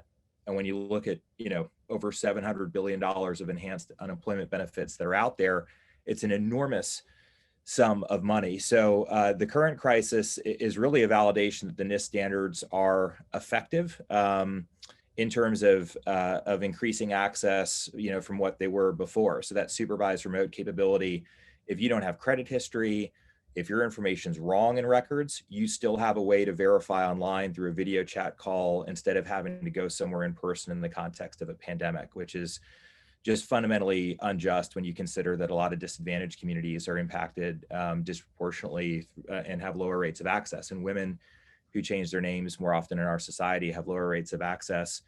But there's one thing too. I can read an intercept from the dark web. I know we're just like on audio, but we monitor this. And the day before we went live in New York, some colorful language, he says, might F around and spam all the New Yorkers out there, buy your profiles before New York integrates with ID.me. And he says he's got 1,500 New York profiles with a driver's license, fresh as, still spamming. And what they're doing, these attackers, is they're harvesting all of your personal data. They're convincing elderly people that you're going to get prize money, young people that they're going to get a job as a graphic designer. They're giving their name, their date of birth, their social, their email, their address, their phone, even their login credentials to like their AT&T or their Verizon or their T-Mobile account. So everything, including the government ID. But what we found is that with the face liveness check, where you have to put your face, in front of a camera and there's presentation attack detection, it's an enormously effective deterrent because no criminal wants to commit a felony while looking into a camera. So even with all of that information, right now that face liveness control is like the last line of defense, that even if the actual owner of the identity gives all their information to the attacker, we can still stop it because they don't want to put their face in front of a camera before they commit a crime. When we turned on face liveness in states and actually activated that over an IAL2 policy without face liveness, the attempted fraud rates dropped by an average of 20 to 30% in every single state. So without it, brazenly just attacking the system, we were stopping it through like telecom checks and other things that we do beyond the government ID card. But as soon as they had to put their face in front of a camera, they stopped attacking the system. It's enormously powerful data. It's data that we just have over the last few weeks, and it shows that that control is effective. And the last thing I'd say is that face match on a one-to-one basis is very different from face surveillance one-to-many. In the same way that like a TSA agent comparing your face to like a photo ID, that's a lot easier than if you put that same TSA agent on a concert stage and gave him a photo of one person and said, pick that person out from the crowd. The algorithms for one-to-one matching, we've done randomized samples from various federal agencies that we support, and we found no relationship between skin tone on the Fitzpatrick skin type scale and pass rates. So while there's obviously tremendous issues with face surveillance and one-to-many matching, we don't find any evidence of bias in randomized samples for one-to-one face matching, which again is much more simplistic. But you know, the most damaging thing to your privacy is that somebody could take all of your information, get access to your healthcare records, take over your government benefits. And this control is highly effective, and thought for this audience with policymakers that those data points would be helpful. Fascinating, Blake, in so many ways. The one follow-up I have is any of this being used internally to the government today? You talked about state and local, the drop of 20 to 30% in every state. You talked about some of using the NIST standards to kind of proliferate these technologies out to the private sector and other. What about from a federal perspective? Is VA using this? I know that's a big customer of yours. Yeah, we're at multiple federal agencies. You'll see us as a login option at the Social Security Administration. So if you go to login at SSA, you'll see ID Me there. We're also at VA, of course. We're at the United States Department of the Treasury as well. And you'll see us increasingly at Treasury and IRS apps here in the future. But are they using this one-to-one face recognition yet? Or are we starting to look at ways to limit the fraud, waste, and abuse, and improper payments? Is that starting to play into it? That's exactly what it is. I mean, if you look at the current threat ecosystem is nuts. The Texas DMV was breached in November. And from our data, it looks like the Russians were responsible for it. Russian actors with Texas personal information is like a real thing out there, where we caught like a fraud ring coming in out of Uzbekistan, trying to proxy in off a boutique cluster of VPNs in Miami.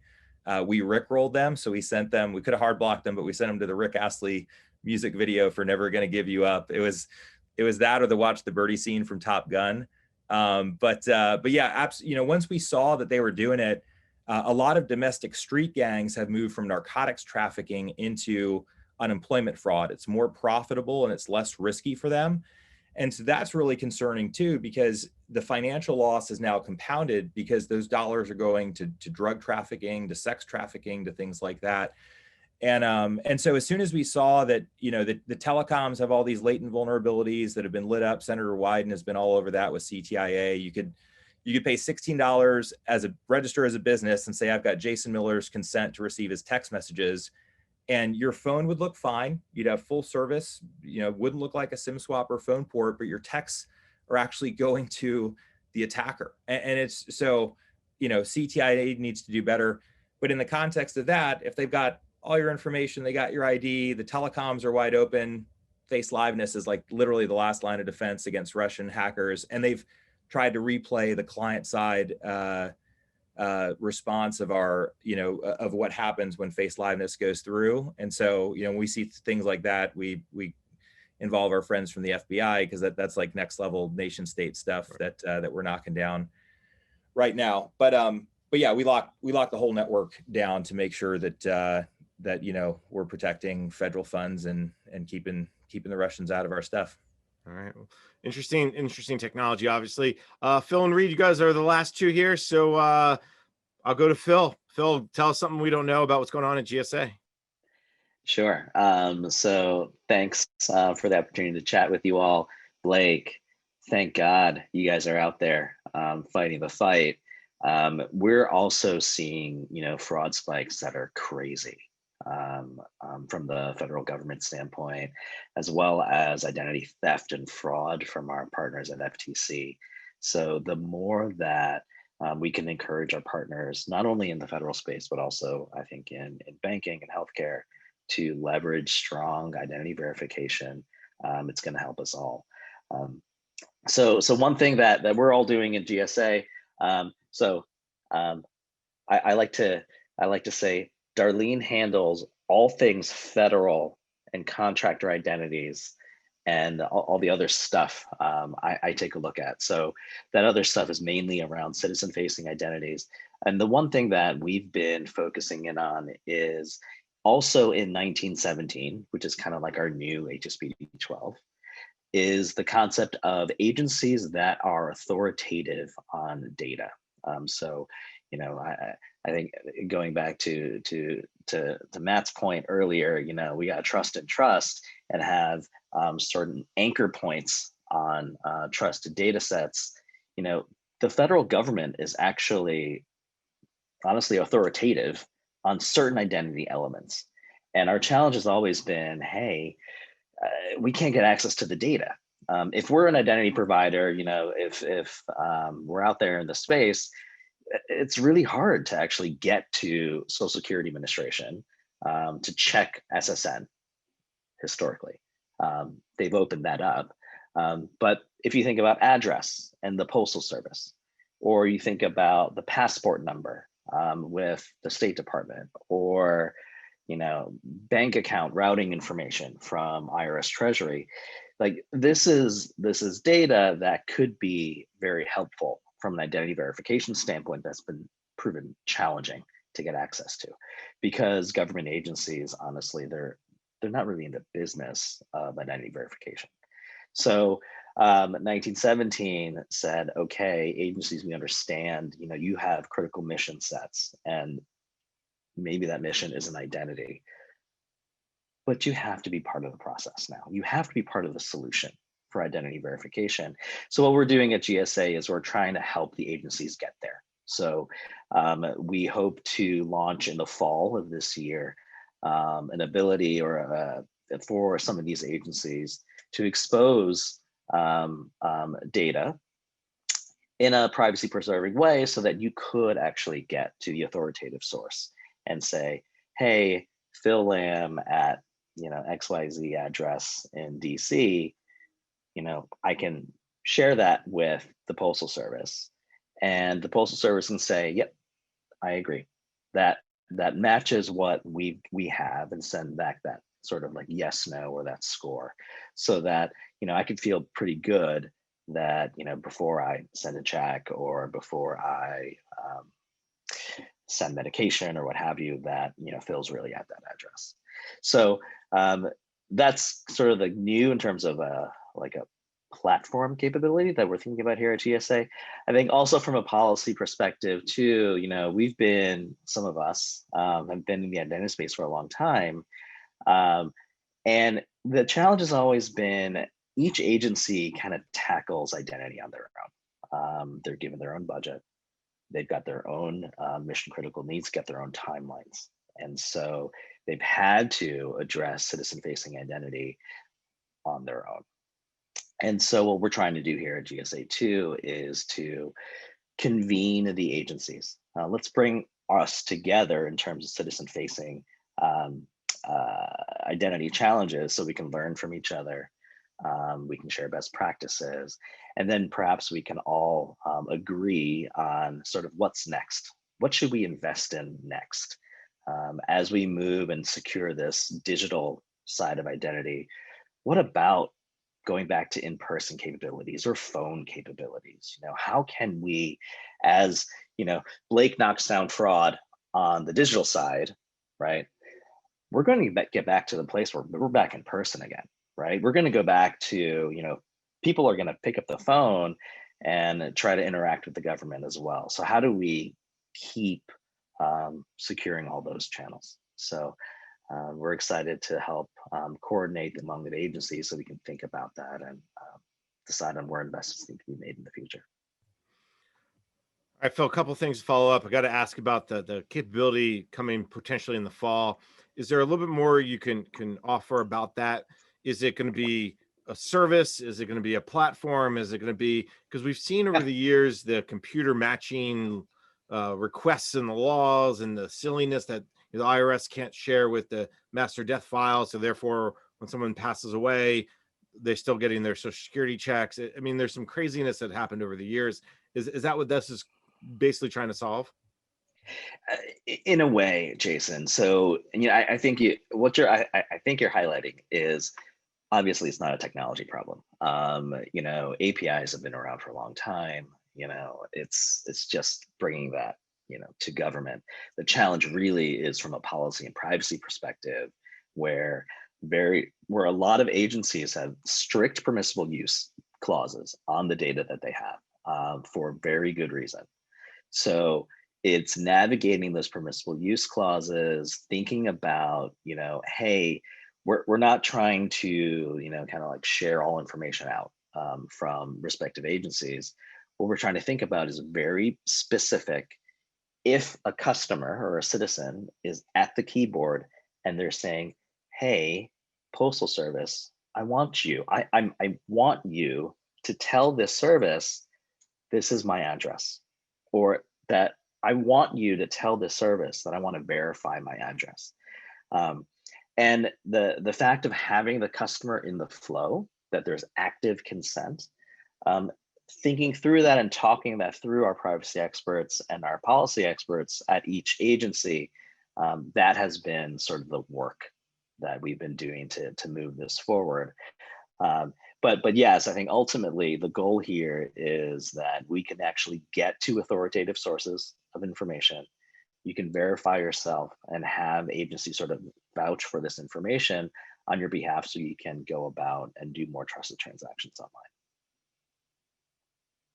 All right, that's really helpful. I think that's I've always seen that as, you see these Federal Register notices, and I'm the nerd who reads the Federal Register most days, that, a computer matching program, and you look it up and you're like, oh, it's much more complicated than you imagine. So this sounds like it's a step in the right direction. You've been patient, Reid. You've been. I really appreciate it. So you're going to get the last word of this segment, and then we're going to open up to questions. I want to remind everybody to send in your questions. I know we've gotten one so far. That's not enough. Let's get more in. So start submitting them now. But in the meantime, Reid from DHS, take it away. Well, I could try to stay on for the next 15 minutes and just hold you from lunch or something. But for DHS, I'm in the same business as Darlene. We, primarily when they talk about PIV card issuance, they always refer to my office. But we do more than just PIV. We also issue derived PIV, and we do PIV-I as well to support primarily the FEMA population of any emergency workers or temporary workers. But I'm listening to everyone talk, and DHS, we've been involved in so many things. I don't know if I have anything great new, but I like to talk about a challenge that we've faced for a number of years, and it's been a goal and an objective to try to fix, and that's really around access to personal information and identifying that authoritative source for that information. Within my office, a few years ago, we had I was primarily managing just one identity management system. And its primary purpose was to do PIV issuance. And then we inherited another system that it is an identity management system, but it primarily did the tracking of background investigations. So the challenge came when we recompeted the IDMS that did PIV issuance. How do we we needed data transferred. The vendors that told us back in those days, that's too complex. You can't transfer PIV chain of trust related information from one IDMS to another IDMS. So in 2009, we said we're gonna do it. So because both systems belong to us, we did it. We identified the specific steps that we need to do to transfer approximately a little over 170 different data elements that needed to be there. So we did it. This helps us with our data governance process because no longer we had to worry about who owned what data. It will help us with any integrations that we have planned for both logical and physical access control systems. And now that we have Trusted Workforce 2.0 coming and the continuous vetting process, it helps personnel security to access one database. They know where to go. And we're here in the very near future getting ready to put in a user entity, UEBA. I forget what acronyms mean, but we're calling it continuous vetting analytical services. So we're putting that in place. So personnel security, when they vet these folks, and they can make that proper risk decision whether or not the person can have access to any of the DHS resources, information, facilities. So we've to date, so far, we've through a SQL staging database and a XML web service interface that we developed, we've so far transferred 1 million identity records and 1 million credential records. And we will soon have a data sync between those two systems because one is a legacy system, and we're also coming this fall with a new, hopefully standing up or get a contract in place to standing up a new, what we call it, a brand new system to help manage identities across DHS. But tomorrow, what we're facing some challenges is about new technologies that we need to look at shifting information between systems. And we're also we've been told that we need to go into the cloud. So that's new, but because we have one system that has to be on-prem, just the way their technology is designed. And the other system is being moved into the cloud this summer. So that is a challenge for us. And we are shortly going to be standing up a working group to address those challenges around digital workers as well. We see it coming. We want to get ahead of the boat. So with our new solution that we will have placed in 2 to 3 years, like it was said earlier in another presentation, you need to get ahead of that and get in place. So that is about it for DHS. So we have some challenges and some fun things to work on. My folks tell me, hey, this is new stuff. They're excited about this stuff. It's not just issuing a card, making sure the printers work. It's new technology. It's coming down the line, and people are excited about it. Thanks. All right. For someone who didn't think they'd had a lot of new things to talk about, you did a great job, Reid. So thank you for that. We have a few questions in there, but my one follow-up for Reid is this. You talked about the acronym you can't remember, and that's awesome because I can never remember the acronyms too. I always have to look them up. But the continuous vetting analytical services, that goes back to almost like an insider threat approach where is Reid Baldwin still Reid Baldwin, and does he deserve a top secret, a secret, and no clearance? That's what that's kind of looking at it. Do I have that? I'm simplifying it maybe. Yes, it will be integrated with the DHS insider threat program as well, because we're going to be getting this data from various authoritative sources, the rap sheet from the FBI or the other 7 background investigation information that they're requiring. So we want to be able to share that information with the insider threat so that, we're not going to probably look at all the low risk hits, we want to look at those high hits. We want to know what, anybody that's got a bankruptcy or, it's a charge against them. They went someplace, they got arrested, didn't tell their, chain of command. So, but there's some low hits that may be just bankruptcies. The insider threat program here at DHS has other analytical tools. They can probably put all that together and mesh it and get a whole view of the person. And inform personnel security. Hey, you may want to look at this person. All right, very good. All right, a couple questions have come in, so let's get to them right away. The first one we will go is for Phil. This is from Hampton, and he asks, going back to my question on new architecture, Phil said each agency has their own budget and needs for IDM. Instead of viewing this as a legacy issue, why not a holistic approach centralizing IDM, allowing sufficient resources and needs to address?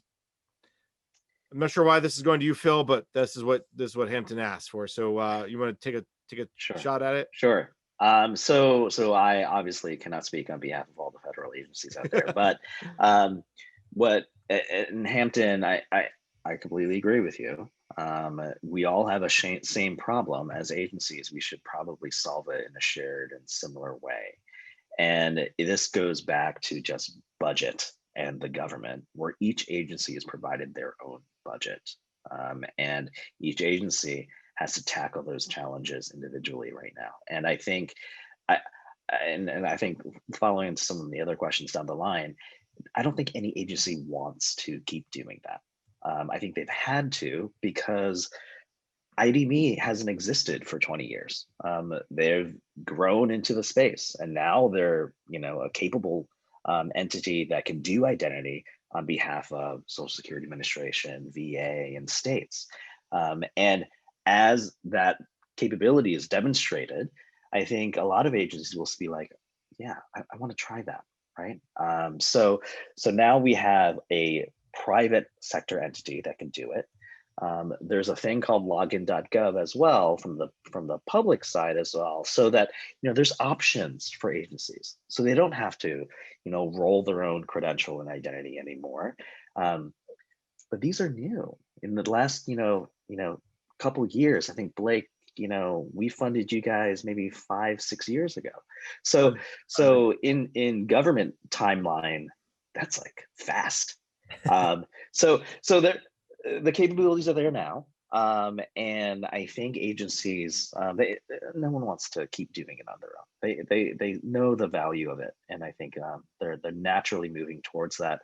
Besides that, agencies naturally moving towards it, that would be a significant investment from the federal government to sort of centrally fund identity. And, that concept is fascinating, but it doesn't exist right now. So that's kind of why we're here today.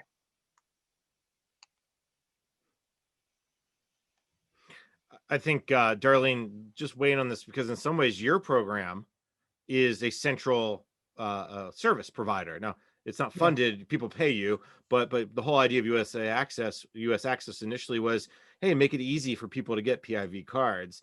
You've seen an uptick in users. I know I wrote a story maybe a year and a half ago about VA finally giving up their own PIV card issuance program and moving to US Access, and that had been in the works, unfortunately, for about 5 or 7 years. So are you seeing more interest in that shared service that you provide? Yes, especially since we start partnering with the U.S. Postal Services. There are more agencies that are reaching out and want to look at more of a federated approach. And you're right, the U.S. Access Service is a shared service. And we have like 120 federal agencies, with VA being the largest that's been onboarding. They're going to bring the entire like 7,000 individuals for 700,000, not 7,000 because that wouldn't be large, but about 700,000 additional. But yeah, I think with, like I mentioned before, with the pandemic, it is forcing agencies to look at things a little bit differently, and maybe really reaching out to those shared services and trying to streamline those processes, and just collaborate and coordinate with the other agencies that are already doing it well. So yes, we are beginning to have an uptick in people reaching out to want to learn more about the program. Now, Matt, I got a question that maybe isn't necessarily directly for you, but I think you're the best person to answer, at least to start, and then maybe Blake can weigh in. Now, smart cards provide for a physical person identity to be tamper-proof, non-replication. Many non-person accesses in Zero Trust implement authentication as a bolt-on to the personal identity. Storing private keys or tokens in a system itself is a problem. What strategies parallel to smart cards exist when a person is not involved? And I think what they're potentially talking about, and we've seen this at some agencies, is what if you have a bot? Does the bot need a PIV card? I know that's a question that's come up, but I think not the non-person entity. Maybe Matt? Excuse me. Yeah, so it's a great question. This currently exists, and we are not doing it as well as we do it with people. And so I give some examples. Most of the traffic on the internet is machine to machine and not people. And if you think about it, that kind of makes sense just because machines can scale a lot larger than people can. That being said, a lot of the machine to machine, the automated traffic that's going on potentially inside of enterprise is being somewhat authenticating, probably using things like SSH certs. I would encourage organizations and agencies to audit their SSH certs, what they are, why they're there, what their trust chains are, and what they're being used for. Often when these connections are established, certs for those machine-to-machine connections are just imported as a matter of course. Over time, there's large repositories of SSH certs that are built up in our servers, and people generally don't like to remove them because they might not know what they're doing, and they do not want to drop a business process inadvertently without their knowledge.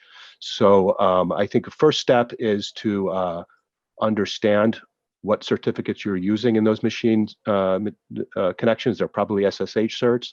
Understand what they are, audit them, and then remove those that you shouldn't have.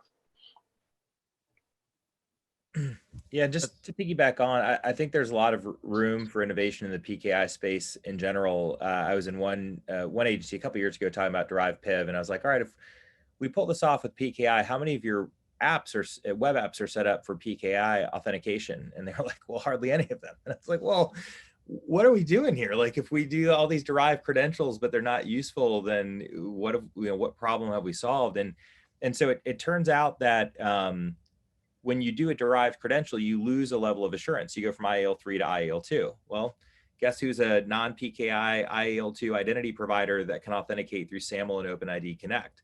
And I can also authenticate a certificate and bind it to that non-PKI credential and check against the certificate revocation list. And now you have an interoperable identity at IAL2 that doesn't need a SLED and anything else. You can also just ping the krill every time you log in. It's ready to go, like with off the shelf right now. So everything that Matt's doing at NIST, highly for. I think Estonia and the European countries are way ahead of us. We have the benefit in this case of like looking at what they've done successfully and done well. And they tier the types of form factors they use. So like if you're going to vote online in Estonia, you use essentially like a PKI credential to do that, because it's obviously a very risky transaction. If you do mobile banking and things like that, healthcare, you can use your phone, that's fine.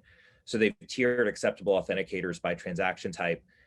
And then if you get that right, then it's the relationship of the human to the machine or the object. We do this in healthcare a lot with doctors who are issuing prescriptions for narcotics. Like that prescription has to be tamper-proof as it's issued from the prescription app through the clearinghouse down to the pharmacy. And to Matt's point, that's where certificates become really important. And you need to make sure that like whatever you're doing there that was authorized by the human, that's working as intended and hasn't been, exploited or is vulnerable in some other way. But I just think there's so much like low-hanging fruit. A lot of these internet, of things devices come with like default passwords that are like the Spaceballs luggage combination, like 1, 2, 3, 4, 5, 6, and that's where like the WannaCry stuff, it's just what kind of idiot would, it turns out a lot of device manufacturers are going to do that. So, so we have a lot of opportunity, I guess, is the optimistic way of looking at it. Let me open it to Reid or Joe. Do you guys want to weigh in on this non-person entity piece around how to ensure that about the parallel strategies for identifying non-person entities? Well, here at DHS, this is new stuff for us. So we just recently kicked off a project team to start addressing this because we know it's coming. And So we're learning as we go. I would agree that it's a sort of standing problem that we're all going to have to address. I mean, not only do you not have absolute control over that credential, once you have to store it somewhere, it could potentially be reused, and that's a risk. But as you noted, Blake, there are a lot of places that we just don't have authentication set up to use that type of credential. And we're working to solve that problem, but it's going to be a problem for a while. All right, I got the hook. Chris told me we were out of time. So first, let me thank our guests, Matt, Darlene, Phil, Reid, Blake, Joe. I think I got everyone. You all did a great job. So let's give you a virtual round of applause. Thank you so much for taking the time. Thank you for Nice having job. us. Thanks everyone for their questions. And Chris, I will turn it back over to you. Take it away. Thank you very much. And Joe, next time we're going to get you to do the panel while you're on your Stairmaster in the background. So that'll be the next challenge. Thank you guys. Awesome discussion. And we're going to pull some of that going forward. So let me quickly introduce. We're going to get another take on identity management. You've heard his name already mentioned several times. Jeremy Grant has seen identity management from so many sides: business, technical, policy, finance, privacy, cybersecurity. He led the National Program Office for the National Strategy for Trusted Identities in Cyberspace. Yes, one of the worst titles of an organization in government. Congratulations, Jeremy. He now works at Venable and is the coordinator for the Better Identity Coalition. And I think he has 75 slides that he's going to do in about 7 minutes. So this is going to be just a feat of magistry. Jeremy, it's all yours. Thanks. And if I can get permission to share my slides, I'll get that to you in a moment, but I will say while that's getting sorted on the back end, I thought NSTIC was a great name. What I just needed was a good stick that I could use to essentially beat journalists who had, putting the stick in NSTIC was definitely something that they got plenty of attention. So I'm Jeremy Grant. I want to talk a little bit today about an organization that was started a few years ago called the Better Identity Coalition and some of the work that we're doing. So let me just jump into things and start. So as background, I think, this last panel that we just had really framed the problem we're still having today, which is that this July, this cartoon will be 28 years old. And 28's quite a long time in dog years. In fact, it means these dogs are dead. And sadly, the kids of those dogs are probably dead as well. But the problem is actually with us more than ever today. In fact, dogs on the internet are, I did an op-ed in Lawfare about a year ago talking about how they're now being weaponized against us. But it's not just a security issue in terms of all of these identity-centered breaches. We're also dealing with how to build identity systems that are better for privacy, that deliver good customer experience, that can help regulated industries meet compliance requirements, lower transaction costs. So much of what we're trying to do today is really tied up in the question of trust. And trust on the internet has really been hard to get right. But identity, if we can do it right, enables trust. Identity becomes the great enabler. Providing a foundation for digital transactions and online experiences that are more secure, that are easier to use, and that can protect privacy better than the legacy tools we have today. So why are we still dealing with this dog on the internet problem after 28 years? Well, as my old colleagues at NIST pointed out in the preamble to their digital identity guidelines a few years ago, this is really hard. It presents a real technical challenge because the process often involves trying to prove individuals over an open network, and it always involves authentication over an open network. And it turns out that all the processes and technologies we use in those types of use cases offer a lot of opportunities for impersonation and other attacks. So our approach to date hasn't been too great, although it has certainly given a lot more meaning to what you're naming the pandemic puppy that you brought home over the last year. And it's proven particularly practical when your answers to questions might change or you might forget. And then, suddenly you get thrown into the pit of despair, also known as most agencies' account recovery process. And, these knowledge-based questions we've been using have really been a bit of a challenge, particularly when adversaries already know the answer. I think it's, not hard to find people in 2021 who think that the last 4 digits of your SSN probably aren't the best secret you can be using in order to actually be guarding an account. In fact, I think we should just assume everybody's SSN is common knowledge, or can be for 78 cents for anybody who might be able to access it on the dark web. So the numbers are really striking in terms of what we've seen in the last year. FinCEN at the Fed ID forum that FCA puts on with the government back in September flagged that they're now seeing more than $1 billion every month in identity-related cybercrime. We've seen the Labor Department come out and talk about 63 billion in unemployment fraud across the states this past year, with the flood of dollars coming in to support pandemic relief. So some real problems that are out there. So the coalition was formed in 2018 as an initiative of the Center for Cybersecurity Policy and Law. Our focus is to bring different companies from different sectors together to develop and advance consensus-driven cross-sector policy solutions that can promote the development and adoption of better solutions for identity verification and authentication. And we've really emerged as a group as the government's creating new policies or contemplating new policies around digital identity. We're looking to bring together leading companies in different sectors to help. Our members are a really interesting bunch. You'll see we're about half what I would call big companies that are customers of these types of tools, companies in healthcare and retail and banking, payments, technology, along with many of the vendors that are in the space. But I'll say we're very much driven by those who are on the buy side, who are the customers. And I think that's one reason that the coalition has gotten a bit more attention, is because it represents those customers. And how we got started was largely in the wake of the Equifax breach, when we saw proposals coming out from the White House and the Hill to replace the SSN with something brand new or restrict its use and identity, as well as a hearing that the House Commerce Committee had shortly after the breach, where they looked at this broader issue of how do we do identity verification in a post-breach world? If a company like Equifax has been breached and we're using them for knowledge-based verification, can we trust these tools going forward? Or if not, what should we be doing? So how we get there is a policy blueprint that we published in 2018, basically lays out 5 areas where government can and should help, along with a specific action plan laying out who should do what in both Congress and the executive branch. At the core of our recommendations is the view that there isn't a single action or initiative that can solve identity, but taken as a package, if all of these recommendations are followed and funded, we can start to focus on making identity better. And I'll flag that it's gotten really good bipartisan response, to the point that we saw a bipartisan bill introduced last year by Congressmen Foster, Katko, Langevin, and Loudermilk, the Improving Digital Identity Act, that was really based off a lot of these policy ideas, would coordinate a government-wide approach to the way that the government can play a role in identity validation services. It would authorize new grants to the states to accelerate the rollout of mobile driver's licenses. This bill was introduced last September. We're expecting a new version along with the Senate counterpart to be introduced soon. So there's my quick 6 minutes on the Better Identity Coalition. And if we have time for a question or two, happy to take it. Thank you. There you go. I forgot. I'm going to show myself the sign. There you go. I'm on mute. So it feels like there's been still a lot of talk about identity management.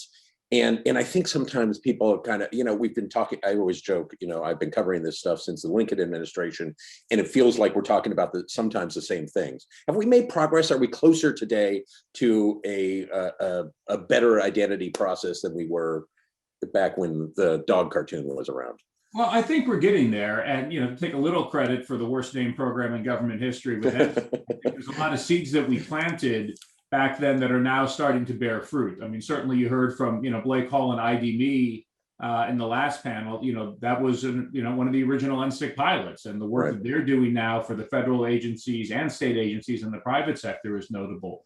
The mobile driver's license pilots that we funded in the states are now starting to take off. And there's now an ISO standard to support them. And I expect you might see a push coming up in the next infrastructure bill to actually accelerate grants to the states to try and accelerate the rollout of these. So I think things are getting a little better, but this has just been a hard problem to solve. And the other challenge we see is the attackers aren't, lazy. They keep coming up with new ways to defeat identity protections. And so technology and the government needs to really stay ahead of. And yet it's still always surprising.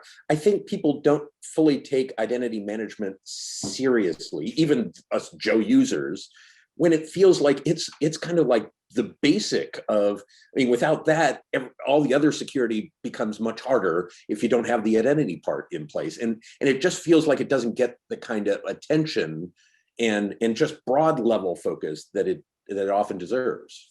I know I'm preaching to the choir here, but. Yeah, I'd say for a long time in cybersecurity, identity and access management has been the redheaded stepchild, with apologies. Stepchildren and redheads out there.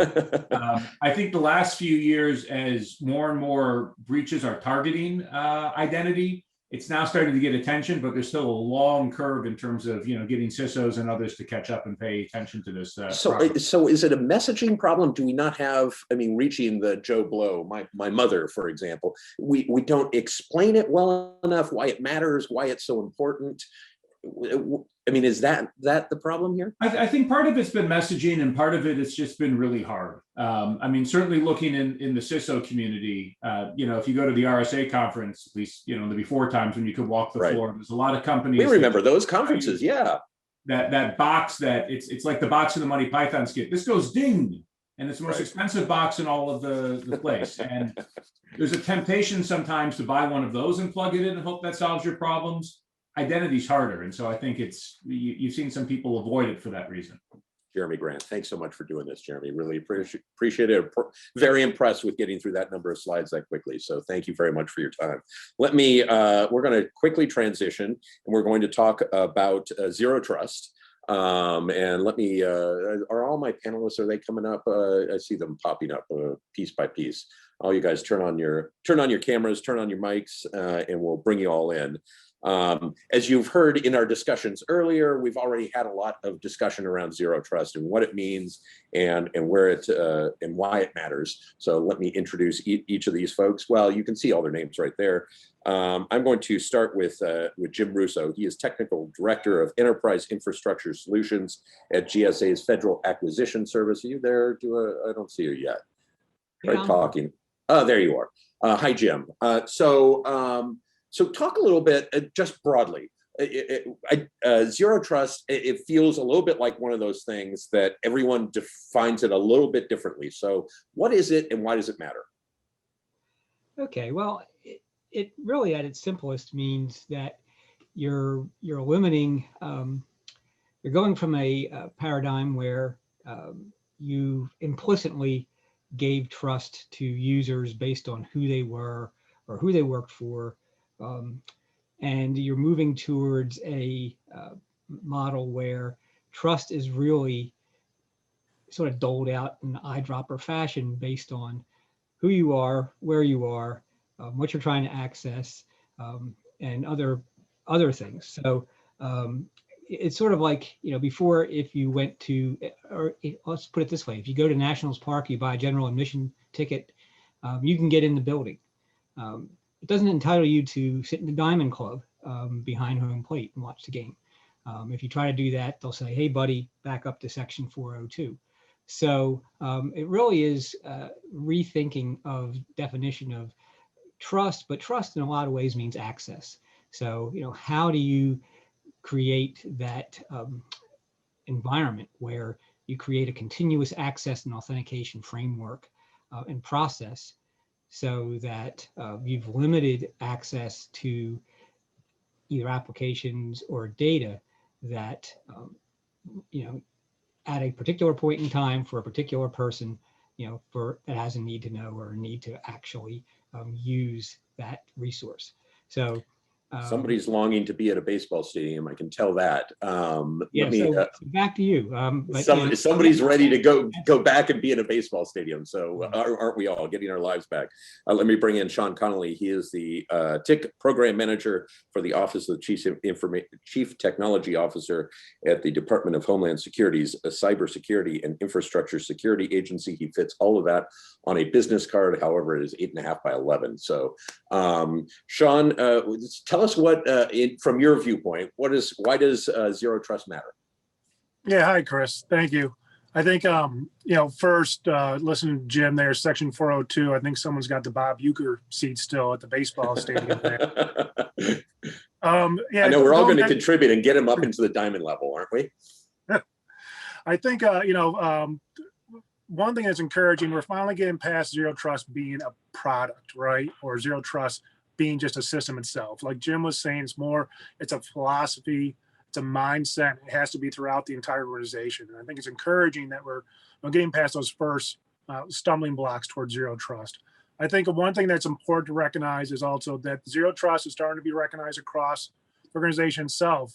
You're starting to see more interest from the business leaders, C-suite level. There's now articles in Wall Street Journal and Forbes about Zero Trust. And that's a shift from where we were 5-10 years ago. Also towards zero trust, it's, talking to the last group that was discussing through Jason, Reid, and Phil, the importance of identity itself. And we're moving away from that location dependent solution that we've relied on, the old TIC2 model. So I think between the location independent solution, the maturity of the security organization, then third, also the maturity of the security technology, just the way that security can now scale in a way we couldn't 10 plus years ago.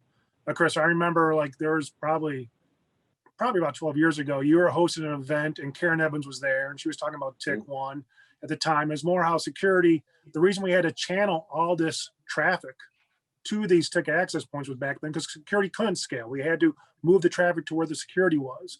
But now with the new zero trust philosophy, we can start moving the distribution of the security out to where that data is, where the users are, where the machines are. Thank you. And I was still using, back then I was still, oh, I don't have, that's why you can't hear me as well.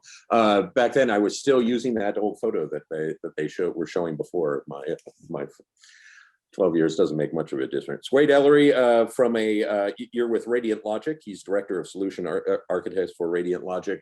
Wade, tell us a little bit why this matters. You heard the government people talk from an industry perspective. What is zero trust and what does it mean and why does it matter?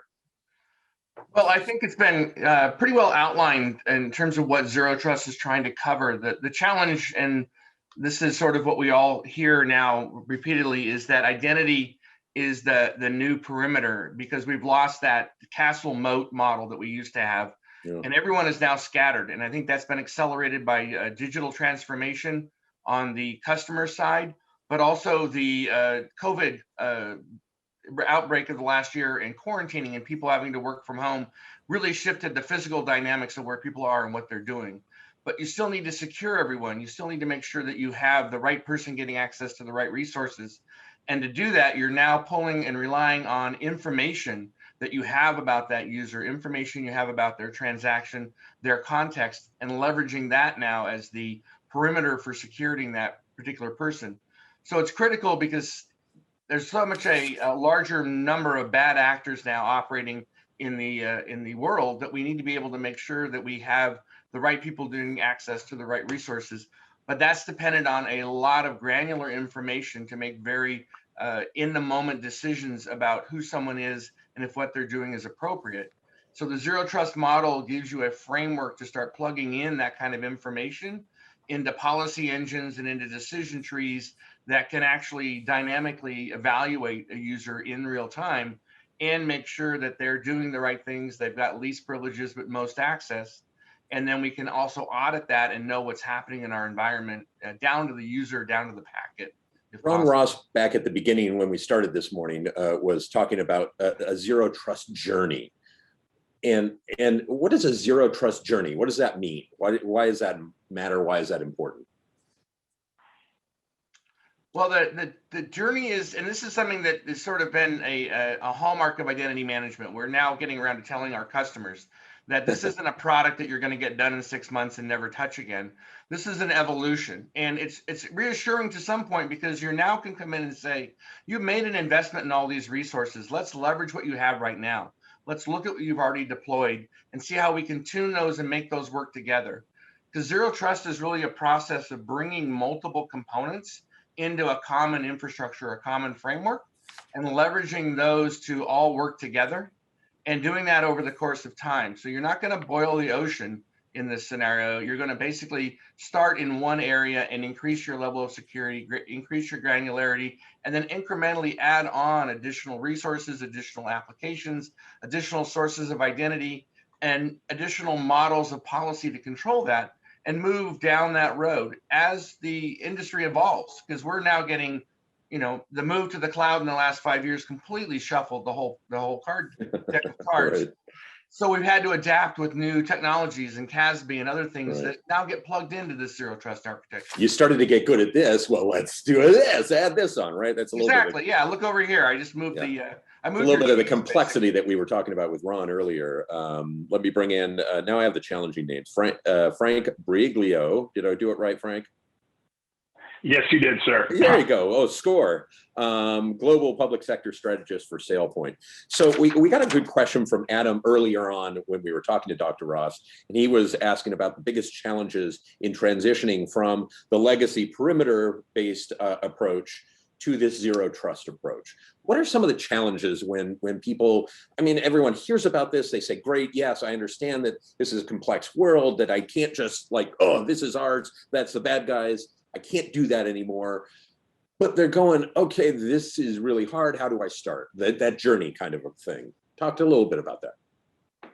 Yeah, absolutely. And I think Wade hit on a couple of things. You know, I listened to the previous panel and a lot of talk about credentialing. And, you know, I think the most important thing is to separate the authentication factor from the individual, right? And what I mean by that is, you know, as I think Blake was talking about how Estonia has done things where different credentials have different level of assurances that grant different levels of access. So this is a complex thing.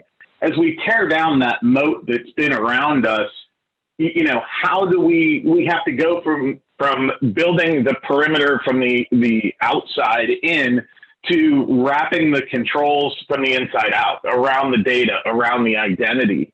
And as Wade said, Wade nailed it. You know, just like zero trust, identity, they're both journeys. They're not destinations. And there's a lot of challenges. One of the things, you know, for federal civilian agencies, they now in the CDM master user record have the data to at least establish suitability for someone to be on the network. But, you know, let's say we build these complex policy enforcement points that are going to use some of that data. It doesn't work if we don't have provenance of the accuracy of that data that we're using for these dynamic authorizations. So there's a lot of challenges, you know, to get us from where we're at in this perimeter-based mindset to an identity-centric and data-centric architecture. Technologies are varying. Someone made a comment before about, you know, I believe it was about using PIV or derived PIV, you know, for applications, and not every application supports them.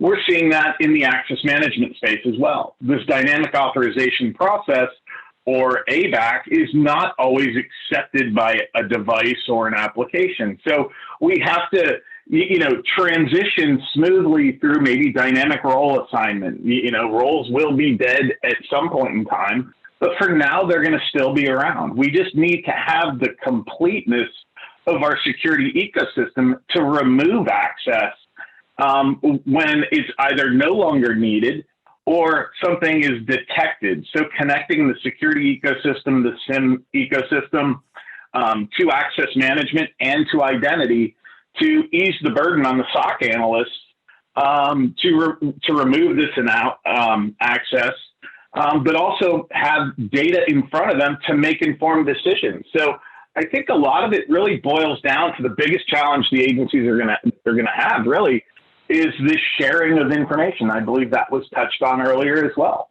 The data is the most important thing, and how we're using it in these decision points. So Wade earlier talked about boiling the ocean. I think that was probably an Earth Day thing, right? We're boiling the ocean, but you can't do everything once. Where do you start? How do you decide what the best, most effective? And I'm guessing this goes a little bit back to a risk management approach. But how do you decide what the right place to where's the right place to start? Yeah, I think where we're at is taking a look at our identity debt. And what I mean by that is really taking a strong look at the access that's been provisioned over time. We should be doing, you know, periodic reviews. We should have policies in place that are looking for things like suitability, you know, looking at the removal of data and tightening up the access that's already been issued.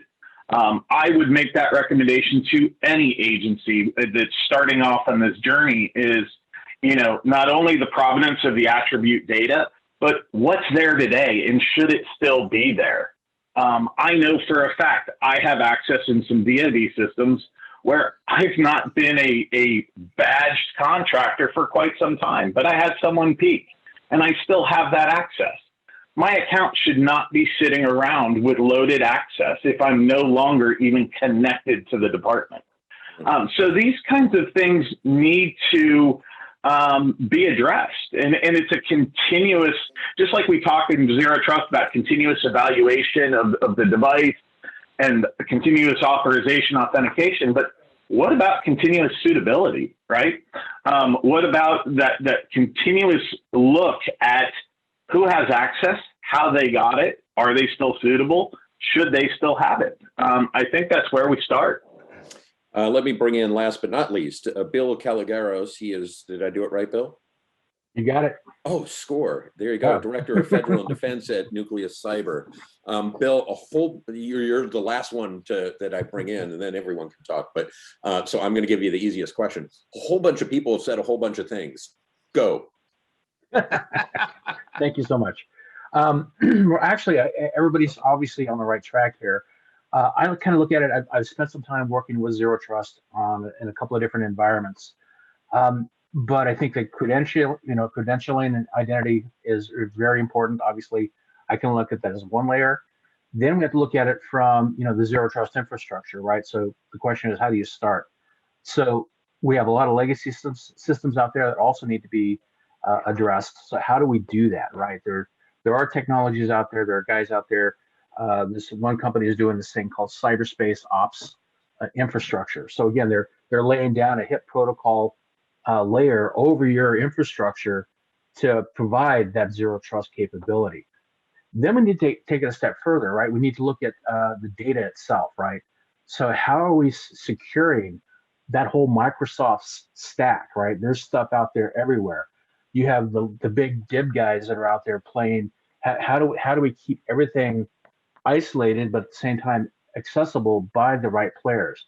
They have multiple subcontractors are involved, and this now gets us into CMMC, right? Now we have these two big things coming together with Zero Trust. Then we have CMMC. We all are going to have to hit, at least level 3 here for all of us that are touching the data. And then we have to go above that. Once we get into the more esoteric and more secure types of solutions that we're doing with the governments. So how do you ensure that you're tagging the data right? How are you ensuring that the data that is going through the system as it's tagged has the right life to it, right? So if Frank and Wade and Jim are all putting stuff together into a document, I may only have access to that document at one level. But once all that information is put together, I'm now out of the picture because I can't get there. Again, it's all around attribute-based access control to the documents, which is different than identity and access management in a Zero Trust environment. So again, we have to look at multiple layers of security here from a Zero Trust perspective. So let me go back to Adam's question, because I think it's a good one, and I want to get your take on it too, where he said, what are the biggest challenges? Because let's be honest, right? A lot of the government systems out there, it's old crap, right? It's old stuff that they pieced it together and they've made it work, but it's old.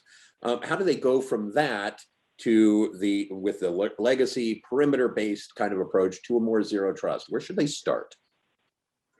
I think of the infrastructure. I mean, if the question's still to me, we have to start there, right? Let's put this blanket of invisibility essentially over the top of the legacy stuff, get it secured, and then start transitioning out of that. But again, get in the right parts, right? That will make sense to secure those environments, and then you can start to migrate into a newer infrastructure. But start somewhere that makes sense. And that's and then that's a concern too. I think from a vendor perspective, right? There are smaller companies out there that are not, the big tier 1 players, let's say right now, because they're not there yet, right? Yeah. The Ciscos of the world were like us, the smaller companies at the beginning. So they have a vested interest in keeping that landscape theirs, right? So again, we need to understand, and again, that's where the government comes in with rapid acquisition and new ways to bring in these newer technologies that will help address these issues. Jim, I see you unmuted yourself, so I'm guessing you want to get in on some of this. But I also want to ask you, because I heard a whole bunch of people say, "Hey, this isn't something that you just go and buy. You guys are the Federal Acquisition Service, so I'm guessing we're not going to see a schedule contract for Zero Trust, right?" Well, Chris, yeah, there's I guess Jeremy said there's no shiny box that says bling and right.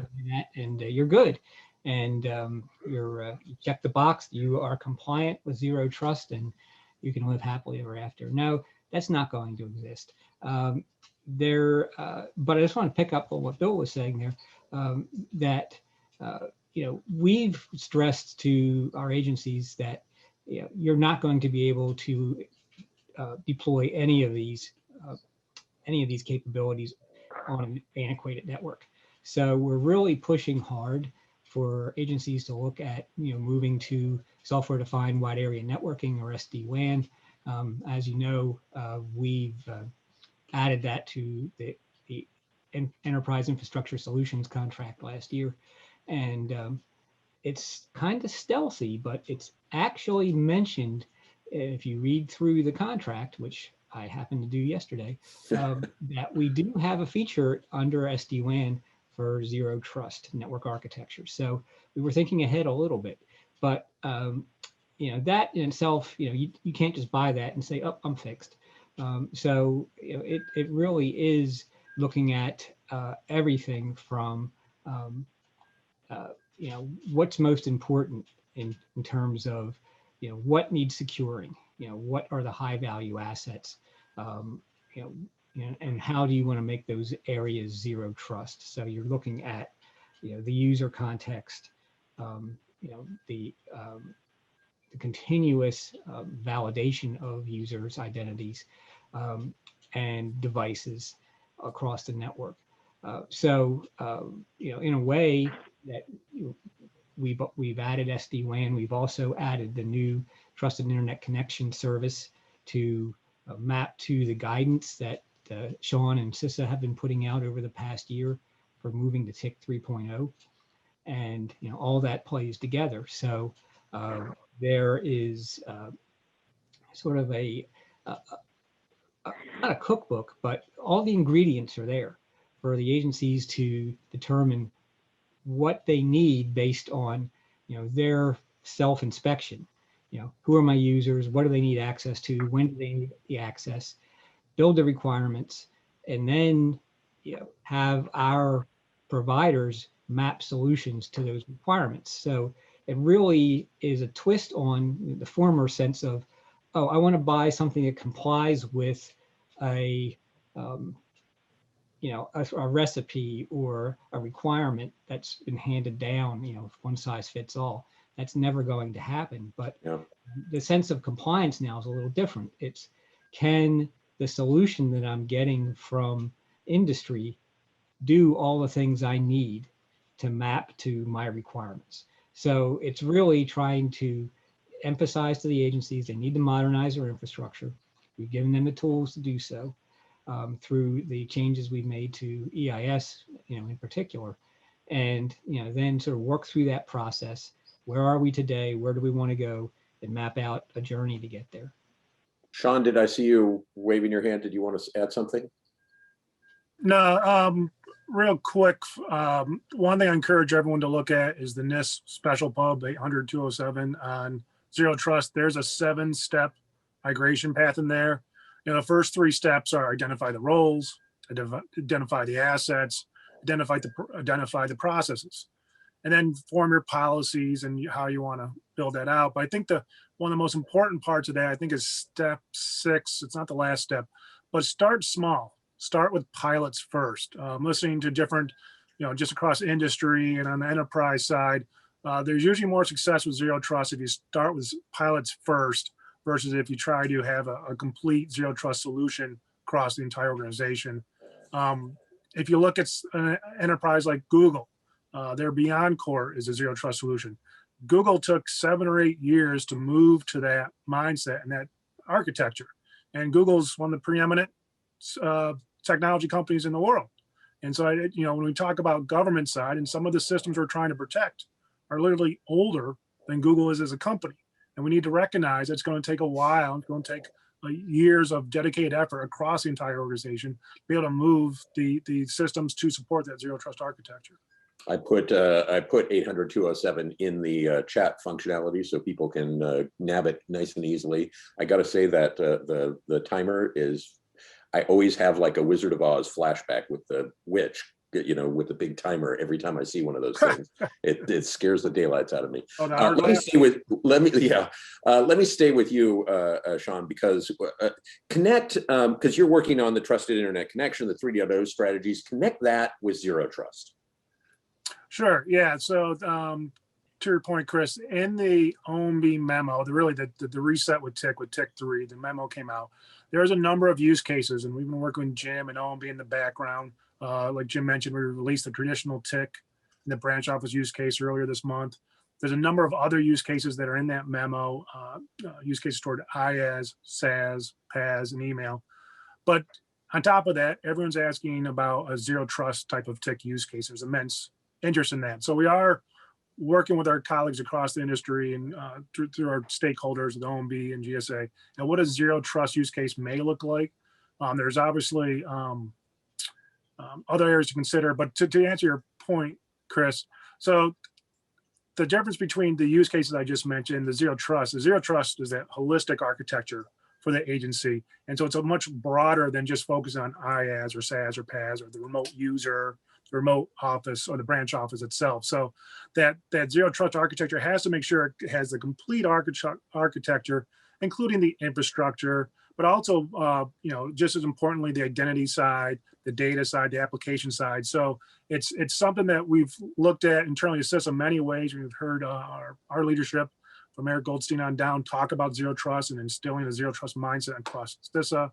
Encourage agencies also is still a zero trust mindset. So something that I think we're going to be coming out with more guidance and literature as warranted in this new environment. Great. Anyone else have anything to add? Otherwise, I have a couple questions to go to. Anyone? Anybody else? Yeah, go. Yeah, I was just going to sort of frame zero trust around a continuum also. We've talked about it being a process, but it runs from the packet that Bill was talking about all the way up to the people that Frank was talking about. There's a large swath in which you can apply the concepts of zero trust to try and add that security model in different constituencies in the system. But then the other piece of it that we don't talk about a lot of times is the application end. You need to start building granularity into your application access control so you can start to add granular access and continuous authorization to those apps. So the advent of the microservices and the smaller subdivided application formats now lends itself to a zero trust model as you can start to plug in that authorization at the event level in the application and start to more granularly associate that with people and access and context at the time. Frank, Frank, you were looking a little bit like a bobblehead. Did you have something you wanted to add to what he was saying?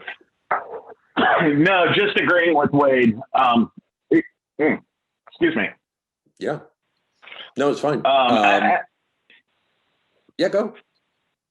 No, just agreeing with Wade in all of the comments that have been made. I mean, this is something that is such a team sport across all of our disciplines. That it's not just a network issue. It's not just a data issue. It's not just an identity issue. But it really needs to come in as a team sport and team activity. Lewis rightly pointed out that it asked whether there was a link to the NIST guidance that Sean had mentioned, and I noticed that I had sent it to the panelists. They all have it. You guys don't have it, so I now have sent it to all of you, so it's out there as well. And Jim, you've also posted a couple things, a link to CISA's TIC 3.0 guidance, so that's there. A bunch of resources for you in the chat, which is I think very helpful that it's right there. Tim asked a question. Zero trust is foundational to move to a microservices model. Jason, JSON, am I saying that right? Web tokens are a popular technology for internal systems to communicate finer granulated authorization. Any guidance on the use of this technology? And JSON, how would I say that? JSON. JSON. JSON, there you go. Anyone want to talk JSON? Well, that's one of the things I think we're seeing as an industry that's made zero trust possible is in the last 5-7 years, we've moved towards standards that the product suites out there, and the integration with the other vendors that we work with in this space has been so much simpler because we're all agreeing now on standard protocols, standard methods, SCIM, REST, JSON tokens to be able to communicate together. So that whole integration layer of sharing information, of bringing together the end-to-end components in the zero trust model has gotten a lot easier because we've all agreed to play on the same sort of set of blueprints around that area. And that's been a real breakthrough. A similar kind of question, and it's Adam again. Adam, you're coming with me to any zero trust presentations that I do, so you can feed me with questions. He says, ultimately, zero trust requires investment. What's the sales pitch for moving to zero trust to those who aren't as technical? Can we point to something like the SolarWinds incident to make any sort of claim that zero trust might have mitigated an attack in some way, for example? It's a good question. How do you? This takes time, energy, effort, and probably some money connected to all those things. How do you sell this, Bill? I think it depends on who you're talking to. You know, the CISO is going to have a different pitch than you're going to talk to the board. You know, the board, wants to stay out of the news. The CISO wants to keep the place secure. Well, again, always the problem with security, right, is that you have to invest just to do your job, right? So you have to make sure you're secure so you don't get in trouble. That's not it doesn't help you sell more, right? It's not very glamorous. And for this, which is a different way of thinking and a change in some way, shape, or form, how do you justify that to a CEO, to anybody? Yeah, go ahead, Sean.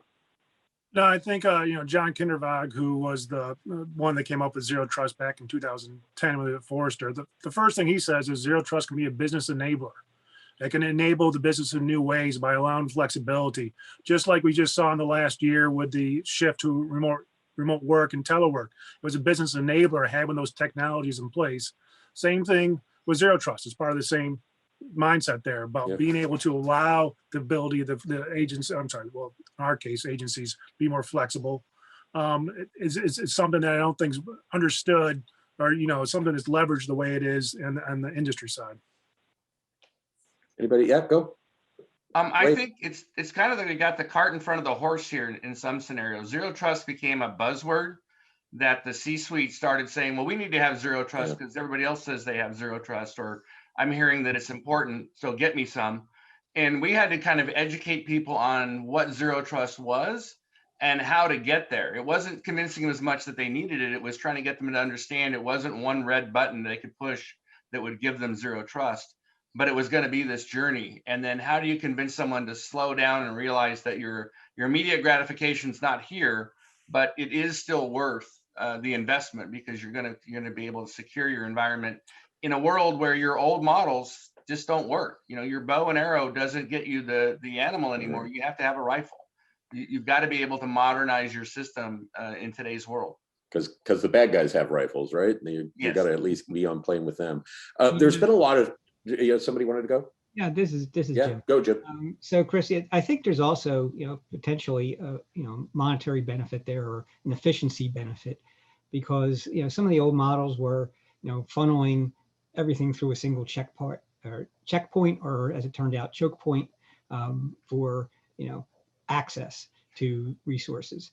And now, especially you see this with the TIC models and use cases, by employing better ways of managing your network, like invest in SD-WAN management, you can now start segmenting your traffic in a way that you can minimize or you can maximize flexibility there and maximize your efficiency, so you don't have to trombone all your data through a single transport checkpoint anymore. If you put the underpinnings of a new network together to take advantage of, let's say, cheaper options for network transport. Frank, Zoom really wants you to talk, so it keeps going to you. So I'm going to actually go to you. And there's been a discussion about architecture throughout the day today, and talk about what's a zero trust architecture? Why does it matter? And I sometimes feel like as soon as we start talking about architecture, people's eyes roll into the back of their head and they just tune us out. Is this a word that matters to us? Does it make a difference? You know, I think we've said this several times, that zero trust is a concept, right? It gives us things like speed, agility, security. We hope compliance comes in there. It's enabler. There's so many components of a zero trust architecture. When we think across the security ecosystem, there's, you know, endpoint management, there's the software-defined WAN, data loss prevention, fraud prevention, CASB. There's just so many things that get unpacked there that make up the security components, SIM, UEBA. But then at the, you know, the identity layer that we talk about, there's access management, credential management, privilege management, entitlements. There's so many things like directory services. So, and identity governance, all of these things really make up this zero trust architecture. And I think it was Sean that said it, I think Jim had mentioned it, you know, it's how we put this together based on the agency's requirements, right? I like to, when I talk about this, I usually kick off talking about a simple security framework like the NIST Cybersecurity Framework. It gives us the principles that really apply across what we need to do. We need to take an inventory, establish risk.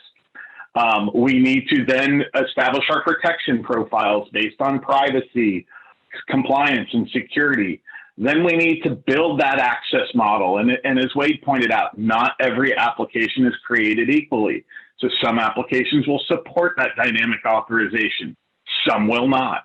So it's just as we build this out, the zero trust architecture will look differently for different places, but the agencies have already made significant investments in a lot of tools that they can recoup by tying them together and just getting to that next level of integration with them. Every organization owns Splunk, but how many of them are actually using Splunk alerts to actually trigger a deprovisioning action, right? There has to be that confidence where we're actually doing these types of things. You know, I just think there's a lot of different levels of where we're at with the architecture. But really, you know, I'm looking forward to participating, you know, with the NIST lab on building out what the zero trust architecture could look like for federal agencies. Bill, Wade, did you want to chime in on that, or frankly, Sean? Yeah, actually, yeah, go. Frankie, you hit on a good point too. And I think what zero trust is actually making us do is think smarter about the problems, right? We just can't throw more money at hardware. You know, again, going back to your zero trust, what is zero trust? We have a very porous environment now, right? It's an asymmetric perimeter. It's not a hard, crunchy perimeter like we used to have. So that's one of the, you know, if I'm going to go in and sell, that's one of the things I would say is, you know, your whole environment has changed, especially with COVID. So if we do that, as you were saying, Frank, around Splunk, right? We need to think smarter on the tools we have now. Once we do that, we make an assessment. Let's say, okay, where's the holes, right? We need to do that gap analysis even of our own stuff, and come to a realization that, okay, we have a gap here, here, and here. These tools will pretty much take care of it. You know, here's the glue with Splunk, maybe, and then let's add these other components. But let's think smarter about what we're doing with our investments. You know, not just buy another firewall that says it has, you know, zero trust rules on it, you know, or some other kind of thing, right? It's we got to think smarter about it. It's funny because everyone's mentioned COVID, and it feels like in some ways COVID has actually made, I think going back to the question, how do you sell this, has made it a little bit easier, because now it's all very clear, you know, we're not always going to be in one place And the emergency may not be a building blowing up. Who knows what it could be, right? It caused us to think of the world in whole new ways. And it feels in some ways, Bill, that COVID actually helps you sell this concept, right? It does, but again, you don't want to just focus on that. But it's something we've needed to do anyway. Right. And now that, and we haven't even brought up IoT, right? What happens now with IoT and OT systems that are being brought into this? Because again, they're now part of it, going all the way back to HSPD 12 when you start, fusing logical and physical security systems together. So, I mean, we could have a whole other conversation just on tying all that into zero trust. Well, we only have about 7 minutes left. So let's not open Pandora's box. Anybody else want to chime in on anything that we've been talking about that I haven't paid attention? Otherwise, I'm going to go to one of the other questions. Yeah, just say real quick, Chris, that I just want to, a couple of the panelists here mentioned thinking, and just want to emphasize that, really it does kind of fall back on the individual customer or agencies in our case.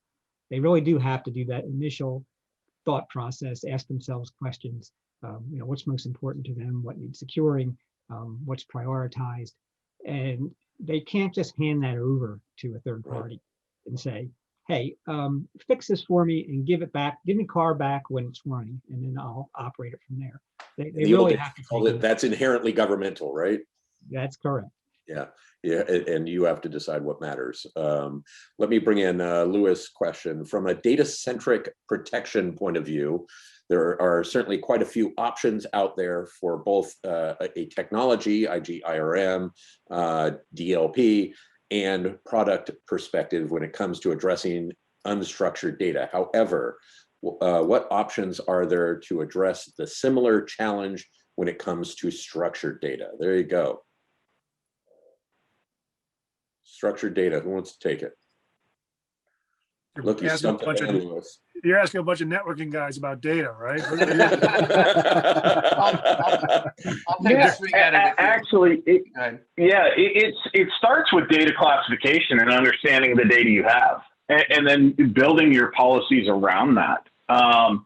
We do this a lot in identity governance, where we and data access governance, where we tie the data classification to the discovery, and then we evaluate the permissions and then determine based on the identity context whether or not the ownership is accurate, the users are accurate, and what's being done with it. So it's a team sport. You have IRM, you have DLP, you have data governance, data access governance.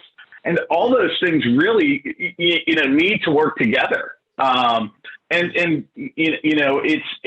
going to be a challenge, and there will be some investment there. Adam has a question following. Yeah, sorry. Go. I was just going to say, so when it comes to data too, I mean, you need to look at it, and this is where, in a sense, you can apply a little bit of the zero trust model to it, from applying attribute-based access control to the data itself. Again, looking at the data, especially if it's structured data. If we can look at it from a couple of different pieces, right? We got the Microsoft environment, which is its own thing, and then we've got everything that's being created in open source, Linux, Unix, all that kind of stuff. So again, we need to understand that from a data classification perspective, but then we can start applying different types of attributes to that and attribute-based access control type of systems. Sorry, Adam, I was going to go to your question, but I'm noticing the clock and want to be conscious of time. Sean and Jim, I want you guys to, we have an audience of a bunch of folks out there, mostly industry, some government. How can industry help you guys in the government do zero trust better, do your jobs better? Sean, you start. Yeah, I'll be selfish and get in the TIC soapbox for a second. We have a area of the TIC program called the TIC overlays, and this is where vendors can map their services to the 70 or so TIC capabilities, and these are really led by the vendors themselves. CISO supports these a little bit in the background with agencies and pilots, but it's really the vendors out there promoting these overlays, and we're starting to see a lot of those start to be released. We've worked again with some vendors on some overlays. Some are more spreadsheets. Some are more becoming automation, where the agency can now automatically apply these services to meet those TIC capabilities. So it's one area that, again, it's more on the vendor themselves to proactively build these out, but it's an area of interest. We've talked with Jim's team about this a lot, and they're seeing some interest also on their side. So I think that's the first place I'd ask the vendors to start looking at to help the agencies adopt the TIC and Zero Trust. Jim. Great. Jim? Yeah, so just pick up where Sean left off there. Yeah, we're seeing agencies come to us and ask in a variety of ways. Some have their game plan mapped out. Here's step 1, 2, 3, 4, 5. Here's how we want to modernize. Here's how we want to eventually get to a zero trust environment. And they've given it some thought, and they've got a playbook they're going to follow. Others are like, well, where do we start? So for industry to help that along, we're asking that, especially as we're using EIS as our main channel to the customers here. We've added SD-WAN to the contract as a new optional service last year. We're encouraged that most of our providers have actually added that to their contracts, and we're pleased about that, and we hope they all add it to their contracts. And secondly, we've also supplemented that SD-WAN offering with our broadband internet service and our TIC service, which we've just added recently. We haven't advertised that quite as much, but those are now also services that can be offered through EIS. And again, go back to our providers and say, okay, please look at that. Please consider offering that through the contract. Do what you need to do to make that happen. Especially if it comes to the case where for some of the TIC service, we realize that it may be necessary for those companies to partner with a third party, let's say a cloud SaaS provider for a security application or something like that. So, from our standpoint of making the services available to the agencies, we're just, basically emphasizing that, our partners, our industry partners, take a look at those new services and try to add them to their contracts. We have about 3.5 minutes left. Each of you, I'm giving you 40 seconds. Kind of project into the future, and if you could leave folks with one, I know it's hard. We're all reluctant to project into the future after 2020. Our crystal balls were just blown apart. So I understand it's so dangerous, but leave people with a thought. Frank, Zoom loves you, so we're going to start with you. If you could leave people with one thought that you hope they can take away with them about Zero Trust, what would you leave with them? Plant a seed. Yeah, I think we've hit this a number of times, but it's a team sport. It involves multiple vendors and multiple internal organizations to work together. There's a lot to unpack. There's a lot to collaborate on. The vendor community is working together. I mean, Wade Ellery and I do a lot of joint discussions with other partners in our ecosystem. And I think that's telling of where we're going with cybersecurity. Yeah. And the biggest thing is, and Wade hit this earlier, it's a journey. There's no destination. We've been saying that in the identity space for quite some time. So I will leave that as my parting gift. There you go. Well, Zoom is going to come back to you anyway, but Reid, you go next. Yeah, I think that the thing I would leave people with is don't be afraid of change. Change is going to come, and this may sound like a real upheaval of all the things you've done before, and not wanting to let go of what you were comfortable with. But the industry is working really hard to make this something you can do as non-disruptively as possible. We've learned to paint the car while we drive down the road, so you can do this incrementally. We can make changes that are actually valuable without causing disruption, but also understand there's more change coming down the road. You just said a minute ago, you're afraid to make predictions. I don't know what the next 3 years is going to be, but I know there's going to be something big out there that's going to be another buzzword that we're all going to run around and try to adapt to. So if you can build a model that's flexible, if you can start to leverage what you have in more ways and understand the scope of identity and the scope of security from, again, the packet to the person, then you can start to adapt more quickly to this change as it comes down the road and have it be something you kind of embrace a little more then you spend your nights not sleeping and worrying about. Yeah, we all love change as long as we can keep doing things the same way we always have, right? Yes. Bill, you're next. All right. So I think the parting gift I would give is kind of what I was saying earlier, and again, blossoming on what everybody's saying here, but really need to think it through, right? It's a matter of a thought process first, as Jim was saying. Walk through the steps that you think you need to do, reference those back to the reference architectures, whether it's coming from DISA, from NIST. Take that approach, and then again, be flexible, right? As these things roll out, things are going to change. Either a new technology is going to come out that might be a game changer, whether it's a zero trust piece or identity piece. Something's always going to keep changing, as Wade was saying. So again, we just need to be able to think it through and then be flexible on the thought process. Once we start moving forward on it, be ready to pivot if you have to. Jim, we're short on time, so you have 30 seconds. Okay.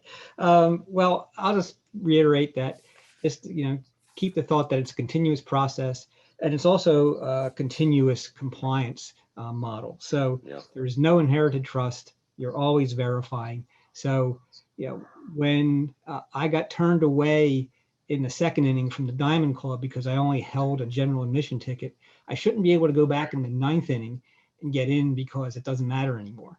So, it should be a consistent process applied, but it also needs to be continuous. There you go. Jim's taking us back to the ball game. There you go. Sean, wrapping us all up in a big bow package so people can take it with them.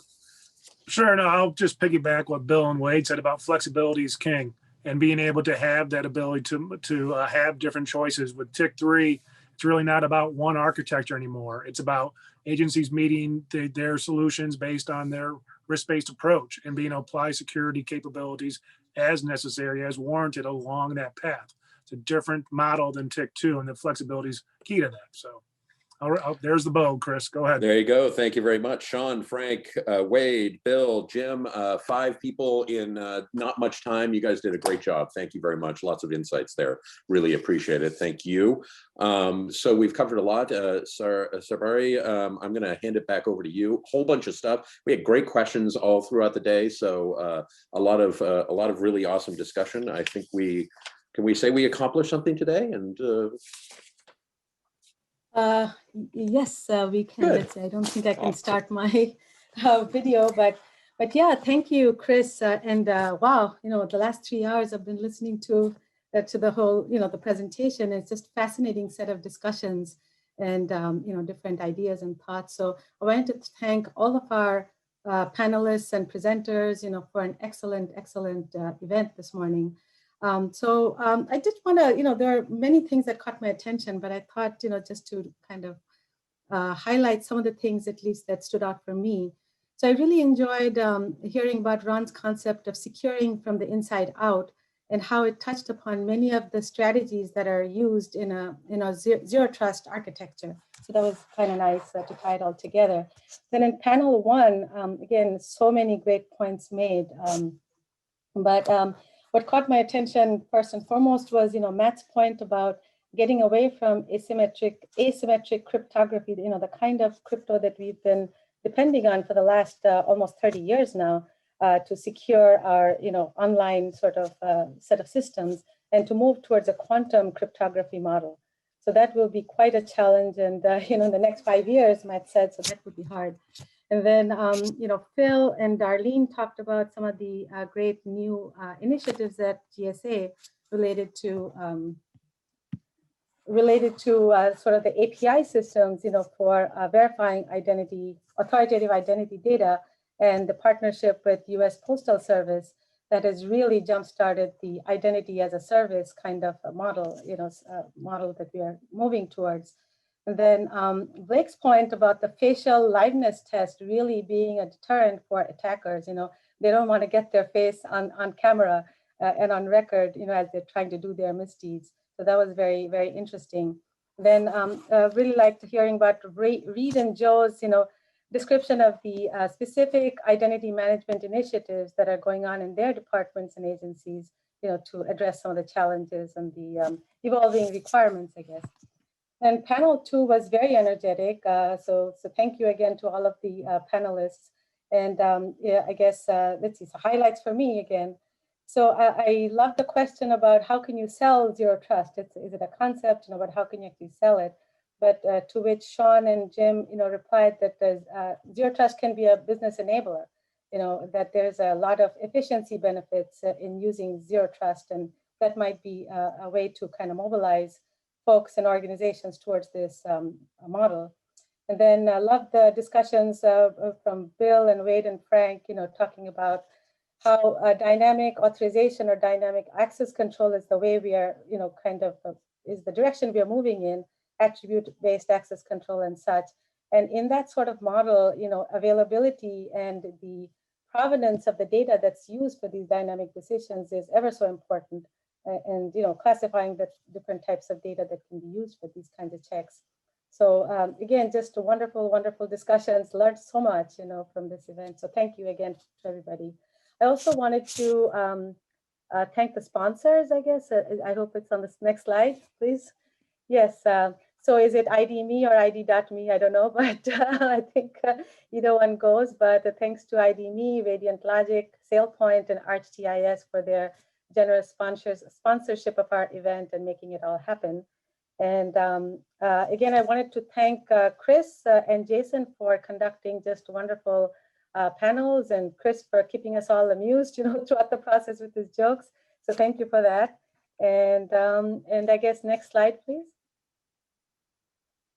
So yeah, and the other thing is, Electrosoft, we are really honored to be able to contribute to the ITPA STEM Scholarship Grant Fund. As a result of this event, we are making a contribution to them, and hopefully it'll come to very good use. And so with that, I'd like to turn it over back to Thelma. So thank you, Dr. Gupta. First of all, thank you so much for Electrosoft's contribution to ITPA-NCC's STEM Scholarship Grant Fund. It is so important that we focus on the STEM education of our youth. These are the individuals who will fill our shoes in the future and quite possibly run much faster and farther than we have within this industry as it relates to STEM-related professions. So thank you for your generous support of this worthy cause. We so appreciate the partnership. Next, I'd like to say thank you to Chris and to Jason for your fabulous moderation, and to our keynote and panelists. Thank you for a wonderful day. Great content. It's been truly engaging and an amazing array of information. It's been extremely valuable. And then I'd like to thank all of ITPA-NCC season sponsors. We have way too many to name, as Dr. Gupta was able to outline hers, but I'll just highlight our platinum, our gold, and our silver sponsors. Please join me in another round of applause for sponsors and participants. Also, ITPA will continue to hold an array of virtual events throughout the remainder of the year, to include our May and June event where Devarius Peoples, the CIO of the Army Corps of Engineers, will complete part 2 and part 3 of his series. And then our ever popular annual golf tournament will take place at the Army Navy Club in Fairfax on July the 12th. We look forward to hosting you golfers there on the 12th. And for more information about the charities we support and our upcoming events, everything ITPA-NCC, you can find it on our website at itpa-ncc.org. Thank you for the generous support of all of our sponsors. And thank you for joining us today. We look forward to seeing you next year in our 4th installment of the Cybersecurity Summit. Have an amazing rest of your day.